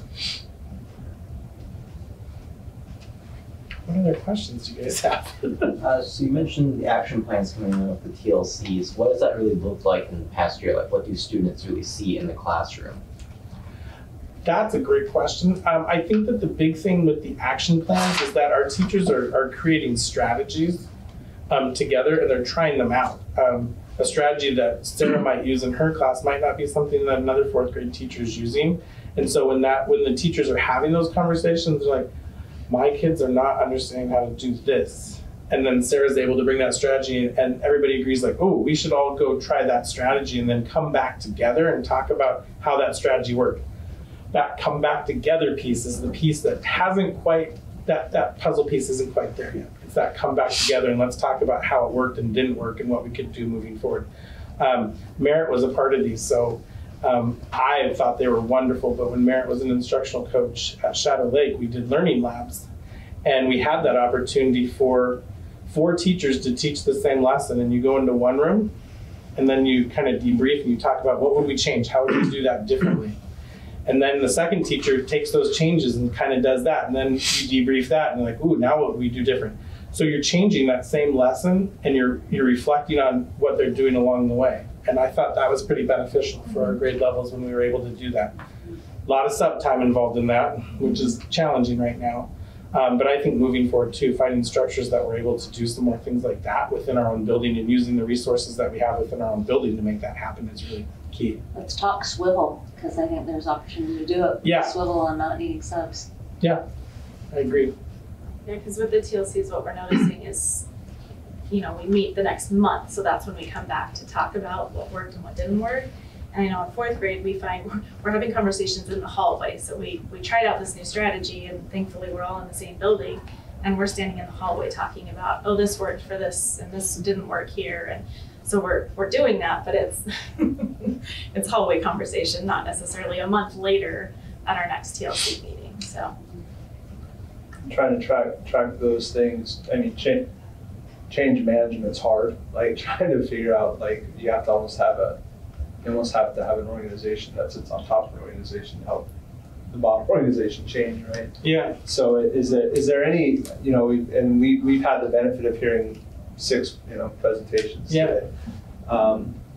And so is there any thought to like cross collaboration with other sites and like find out what they're doing? Because I think we've heard lots of similarities, but I think I've heard differences that are interesting to me. The differences always intrigue me, right? As opposed to because if there is an ideal like best practice, you would assume everyone is using that practice. Yeah. 2 minutes. I think the biggest roadblock right now is time. And where do we find that time to make it most valuable? And that's the biggest struggle. Fridays are great, and we're able to do a lot of things within our own building. But once you do travel time and you have late start and early start schools, and so those times are off, I think that's one of the biggest roadblocks. It's one of the roadblocks that kind of went away when we were doing remote and we started using Zoom. And I think we need to get more creative about how we use Zoom on those days. Like maybe we don't have to travel and be in person, but how can we do those things using technology that we know works? So I think looking at that, because that's what worked during when we were in remote. Because schools were collaborating and they were talking to other people at other buildings about what they were doing and how that's working. So I think getting back to that kind of idea of how do we use the technology that we were using so well for a long time to help enhance what we're doing. I'm wondering if just the teams that have been meeting with us tonight, if you guys did some type of a Zoom conversation and share what you shared with all of us, it'd be very powerful. Mm-hmm. Yeah, because I don't think it doesn't happen. That sharing across schools doesn't happen as much as it should or as much as it used to. it used to happen a lot more, and that was when we had 4 elementaries and more common opportunities to be able to share across the district. So I think getting back to that and finding a way to do that's really important. Yeah, I mean, I just think about, not just each site being a learning organization, but as a district, how do we think of ourselves as a learning district, as a learning organization on that scale? And I think there's some places that we might be able to think about that as well. For sure. Thank you, Shelley. Thank you. Thank you very much. Great. Well, thanks for coming back together. I thought it would, we wanted to make sure to have some time for reflection and observations and learning and what have you. And would love to go around the room and share on that. I was in the literacy room. Haley was in belonging. That must mean you, Michael, and Matt were in math. Okay. Aditi was with me, and the Chu was with. Yeah, I was in the math room. Okay, great. Well, things that you learned, things that came up frequently, things that takeaways, things we can do better, different, keep doing, what have you. All of it is fair game. So, Michael, you want to start us off? Sure. So a few common themes were, I would say the sites were split probably 70-30 in terms of approach, the things that they were doing from an instructional practice. And I think the first 4 conversations we had were very much kind of instructional, what was going on in the classroom from where rubber needs to go. So that was really good to hear in terms of executing on the site plans. The last 2 seemed to be, I think, a little bit in the weeds on it. The conversations were, I think, more still trying to figure out how PLCs are working and how that information is coming into the PLC and being how the thinking is diverging and then converging back. And supporting the site, so I think that was one. But so that was one theme. I think another theme, and Matt, jump in because we have the same one. But in terms of measuring what matters, a lot of the instructional practices related around getting these kind of math talking exercises where the students are just getting comfortable being flexible in their thinking. It's more of a thinking framework approach than it is rote memorization or just kind of hard handle on numbers and concepts, getting out that linear thinking. And so one of the common remarks was it's hard to measure. We don't know what the result of this is because how do you measure that kind of how do you measure flexible thinking? And so I think what we'll hopefully see coming into the next site plan meeting would be, hey, we've kind of maybe tested, we've tested some ways of measuring whether it's successful. Everybody was sitting just short of getting SBAC results in, so seeing what the quantification of it's going to look like. And so I think a common theme there was patients, relying on anecdotal evidence to support the effort directionally at least, and make sure we're at least going in the right direction with that. I think was another thing. I would say the last one is I think most of the sites are really, comparing it to last time, a lot of the conversation was around SEL. Everything was grounded in SEL. That was the root of what the effort is going to be in mathematics or literacy or anything. And I think there was a change in that now where there was a couple sites where it was, but by and large I think it was mostly, hey, what does our instructional practice look like, and how are we getting kids to learn and become good mathematicians? And so I think that was a shift that I saw between last time. So those are some common themes. Matt, you want to jump to Matt since you're on the same? Yeah, great. Yeah, I think you covered everything. I mean, I think one, just from a feedback perspective for timing of this event, as I would have preferred after boards got back. I think that kind of entered the conversation a little bit. I kind of wonder why we were doing it now with all the feedback we were getting. Was why didn't we wait till high school was done? We got the results and be able to ask, then they can really show us, tell us. And then we discussed whether that's a good measure or not too. That's what we talked about. So, and one thing also I think they brought up too, from a district-wide perspective and the board is, how can we get now the schools to gather feedback data amongst themselves, right? Yeah, they're doing it well within the school, but how do we make sure that collaboration is happening outside of the schools? So the good, processes and everything are shared from a district-wide perspective. You mean to like the community? No, to either, so if one school's doing a really good process in that, that's shared within the school. The sharing within our district. Yeah, Okay, gotcha. The sharing within the schools is, Yeah. I don't feel it's happening.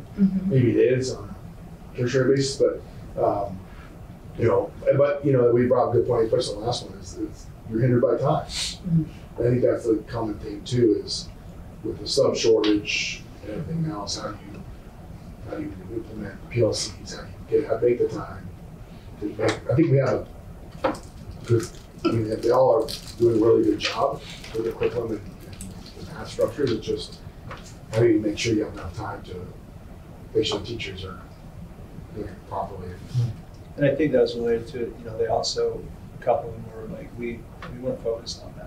Yeah. Since the last time we did this, because of the way that the planning happens, it was kind of happening at the end of September, they had established kind of what their building focuses were. And so when the district, when we came out, they didn't feel like they were aligned with that. That came out with a couple of the schools.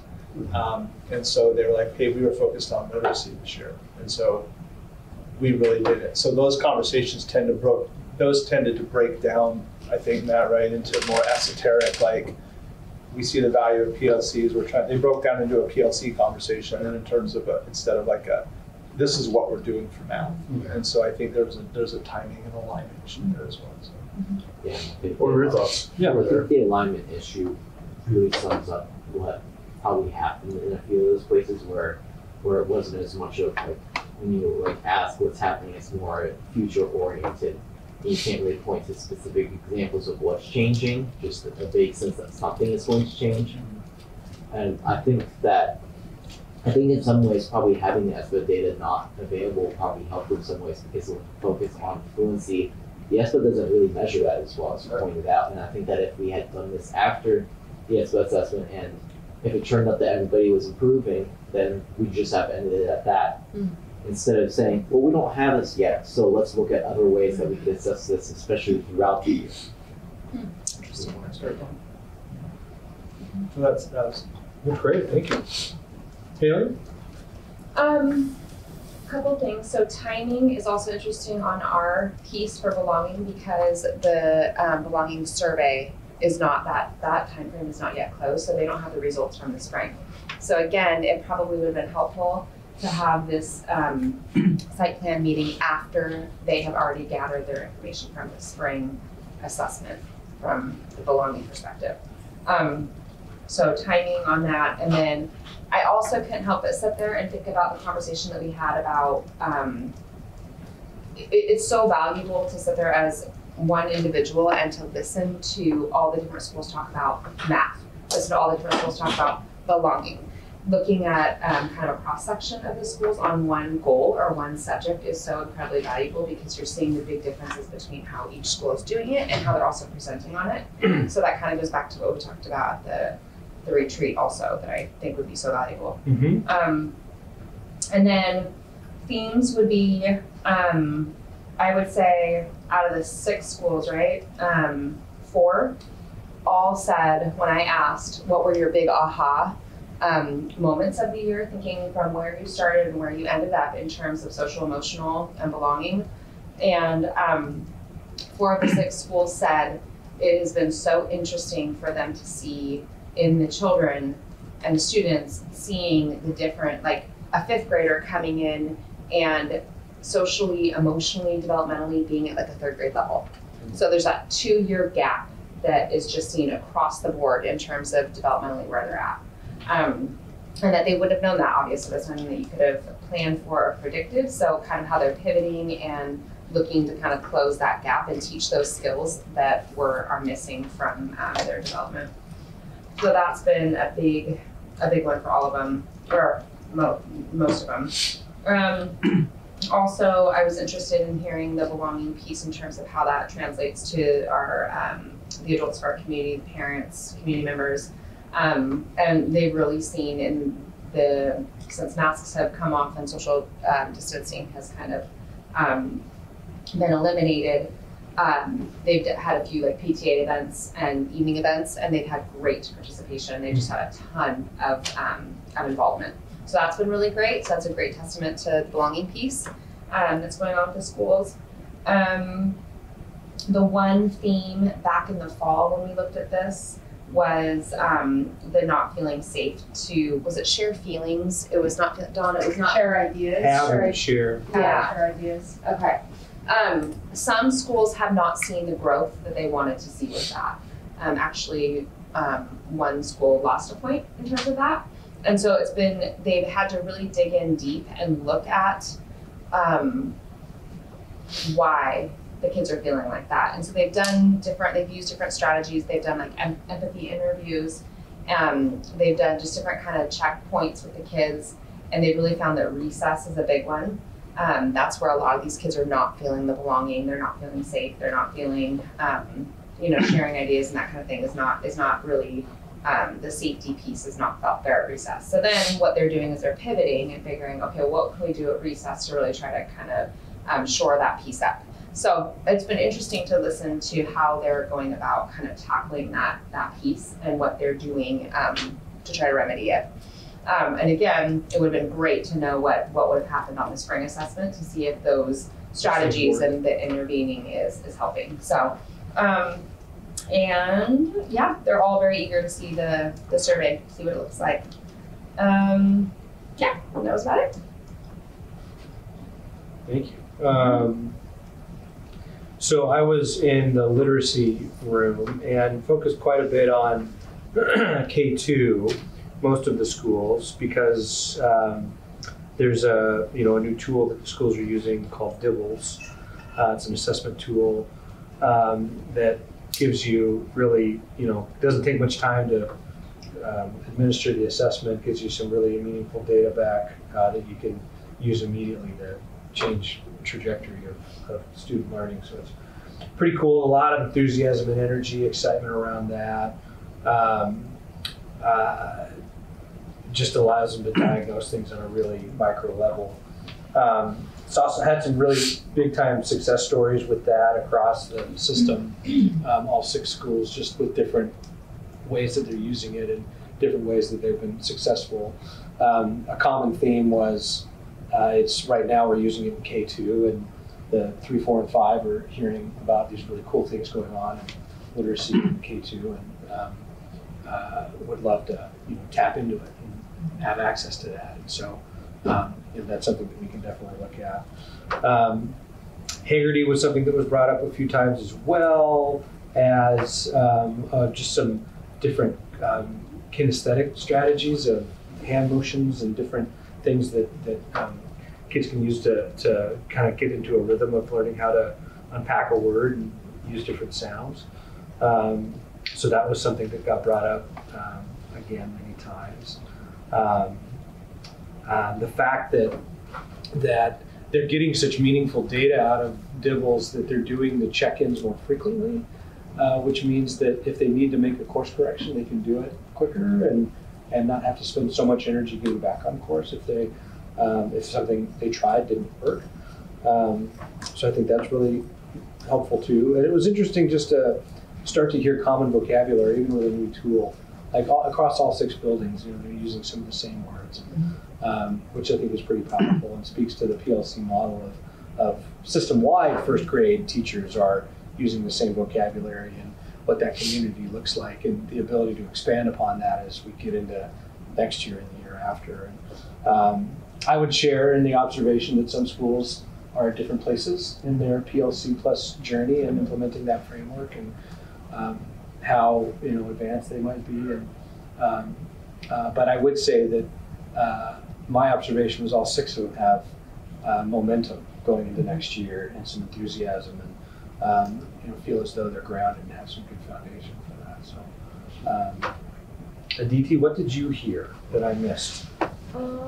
It was just really cool to see how, based on the data they had, especially from like the dibbles, how like kind of like exponentially they were able to grow. Like at Shadow Lake with their dibbles, it went from 23% on level to 90%, and I feel like that just shows like how big of a jump it was with all the frequent like 2 to 3 weeks doing like a short assessment with each child, and then being able to see like, oh, what like specific strategies were working and what wasn't. Like I feel like that really shows how powerful it is to have more specialized like just like quick check-ins rather than just like a fall, winter, and spring assessment, because it allows like each individual child to really, the teacher can see what they need to work on and target that. And I really liked like how at Tahoma Elementary that one teacher had like that big Excel spreadsheet. So she like looked at the dibble scores for each of her students in the fall and then matched those up to where they should be in the spring to see where they need to move on from there. And she introduced like so many different ways, like the Hagerty curriculum.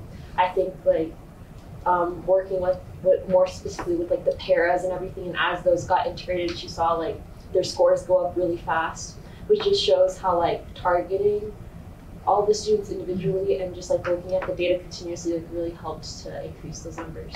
And she was doing it on a weekly basis. She was checking in with her students on a weekly basis. Just it's a couple minutes, and once they hit the glide path where they're going to be on the trajectory to meet the standard by the end of the year, she didn't assess them anymore. She didn't.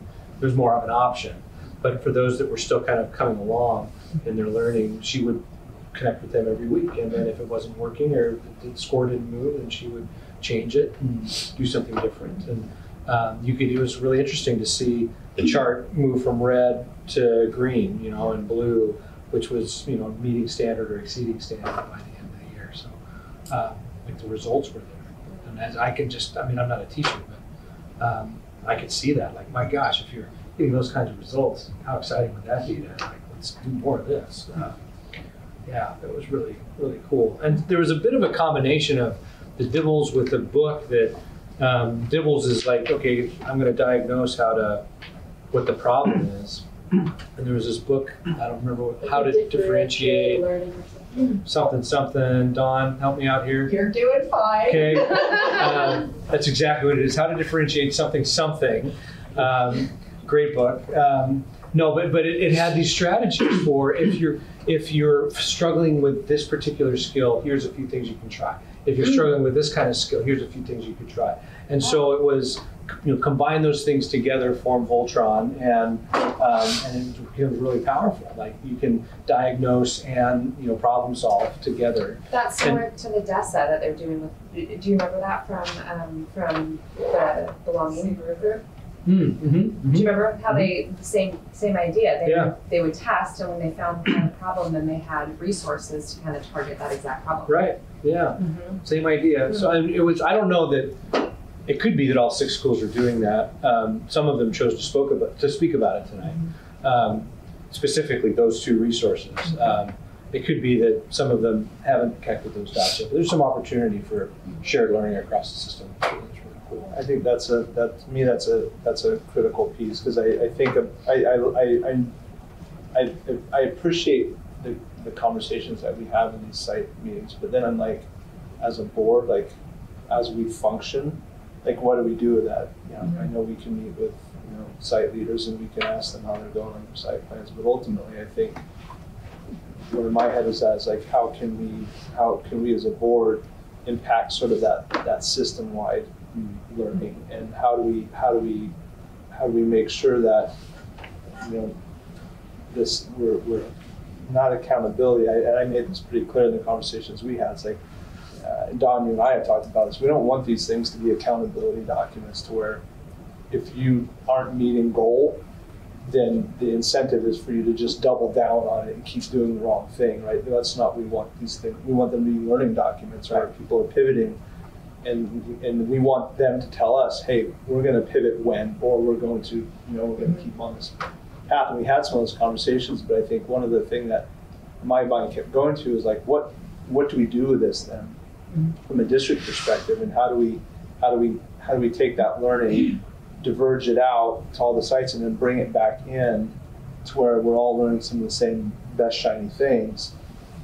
In some of the meetings that we've had, and this happened last time too, is I'm not always exactly sure who's the owner of that. I mean, I know ultimately it comes down to the principal, right, as the executive of the site, but just in the way that the presentations happen, I think there's some insight in terms of how these site plans are being managed inside the buildings, and like what does that mean, and like who's the champion of it, who owns it. If you do like a RACI analysis of it, who's the responsible, accountable people for this thing.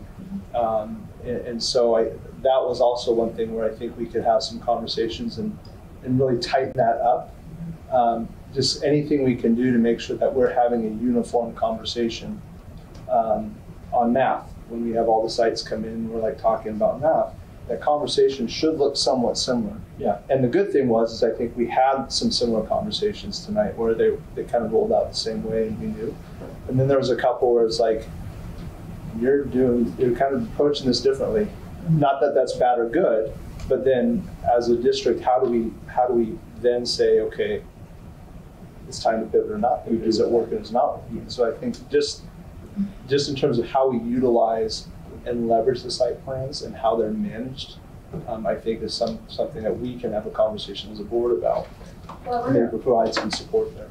I also wonder if perhaps us just having more information and being more informed about how they go about doing that process would maybe answer some of those questions for us. Because I would have to assume that our math leaders from our schools are meeting together and they have that time where they're kind of talking about, well, this is what we're doing at, Cedar River, this is what we're doing at Lake Wilderness, and coming together and kind of sharing those. Am I hearing you correctly and kind of talking about like as a system-wide? Yeah, like, for example, like Kim here from Rock Creek, I've been in her, I've watched her class a couple of times. She's an amazing teacher. The way she, like, her instructional practice in the classroom seems like it's amazing to me. But it was interesting because during that conversation was one that broke down into like, hey, it's almost like we're trying to figure out how to use our PLCs. What's coming back, like what's the good things that are coming back? Because when the question arose, like, what is that translating into in terms of disseminating that an instructional practice approach? The responses were like, we're still trying to understand, we're still trying to get feedback, and that might be there just in a different place on the arc, right? Than another school.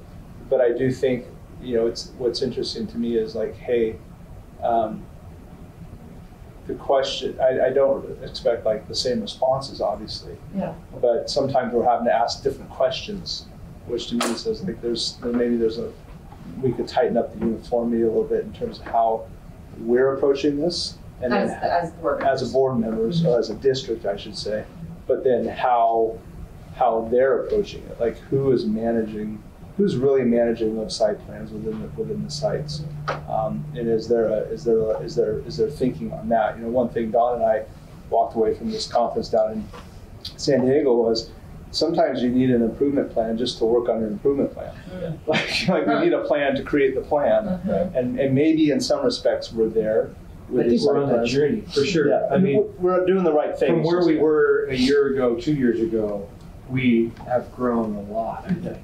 And we're still on that journey. I don't think we've arrived, but we're still making our way. Yeah, that sounds like I'm being down on, and I'm absolutely not. I think we have a lot of pieces in place. Yeah. I think we have a lot of really good pieces in place. It's just like, how do we tie it together? One question I asked at one point was, if you were to look at it as a continuum of one-on-one learning inside of a classroom, and then whole group learning, and then grade level learning, building learning, district learning, and looking at different PLCs inside of that continuum. Like, at what point do you get out of balance and you lose sight of an individual student in a classroom if you're looking at first grade teachers across the entire system? Maybe you do, maybe you don't. But the tricky thing about a PLC, at that level that we discussed was that, well, you have to have the same goals, And different buildings will have different goals. But you also have to have the same measurements. If you're going to talk about, well, what's getting things done, what's making a difference in this building, and how can I apply the success that maybe TES is having over like Wilderness or something like that. Well, you have to have the same measurables and things like that in order for that to work. And so maybe there's value in aligning that, maybe not. Depends on the needs of the building, you know, what's going on in that grade level in that building. But there's some things where you could do that, you know. Would you say that we're are we not? Doing that? I'm wondering. I think in some places, Haley, we for sure have common measurements. You know, DIBELS and our early literacy screener, that's happening everywhere. Yeah. There's other things that some of the measures aren't necessarily 100% consistent across. Okay. I do think the idea right now, we don't have good structures that are systematized. That's a key part of it, connected to sharing across the buildings. We have some pockets where that's happening, or we have instances where it's happening, but we don't yet have a really good system.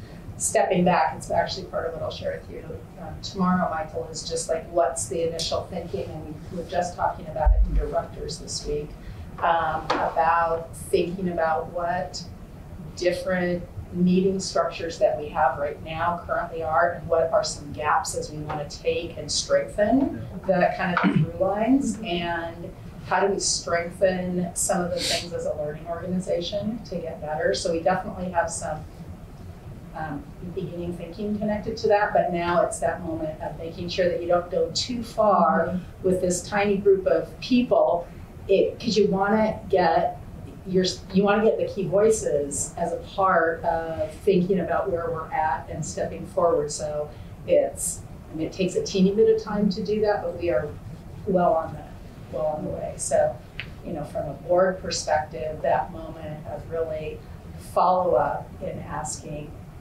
you know, from directors certainly, like, so what is going to actually be the system and structure, or structure within the system that's going to help to support cross-building, sharing. How well developed is the between team sharing even happening at the site? And what evidence and what support do we need to give principals and coaches to help to nurture that? So that's kind of some of the things. And Chris said from Shadow Lake, it's like, he said time's a big component of it. And they were saying, you know, their PLCs, the reform and the pullback of information is happening almost on a water cooler basis as they pass each other in the hall. You know, there's other schools that are pretty tight on that process, and there's others that are not. So, in that way, I think the conversations around how our PLC is functioning is also, it's important, right? It's super important. And so maybe again, thinking about where are you putting, you know, where are you jumping into the stream? Maybe we actually have to jump in a little bit farther upstream than we think, you know, but one of my takeaways is we have a lot of good componentry to it. It's just trying to create, interoperability between the things and making them work. So. Another piece was we were so over on the pendulum of it's district directed, so it was that system view of these are your goal areas, this is the district goal, and then Mike really came in with that superintendent viewpoint of you have to have that ownership as the building. That's where the instructional leader is, and so we're really building those PLCs, and then it's going to come to where's that happy spot between both. Right. Yeah, for sure. You don't want to over-engineer it. Yeah. Right. Yeah. Okay. Anything else, team? It's late. Thank you for thank you guys for staying. Thank you for Appreciate your feedback.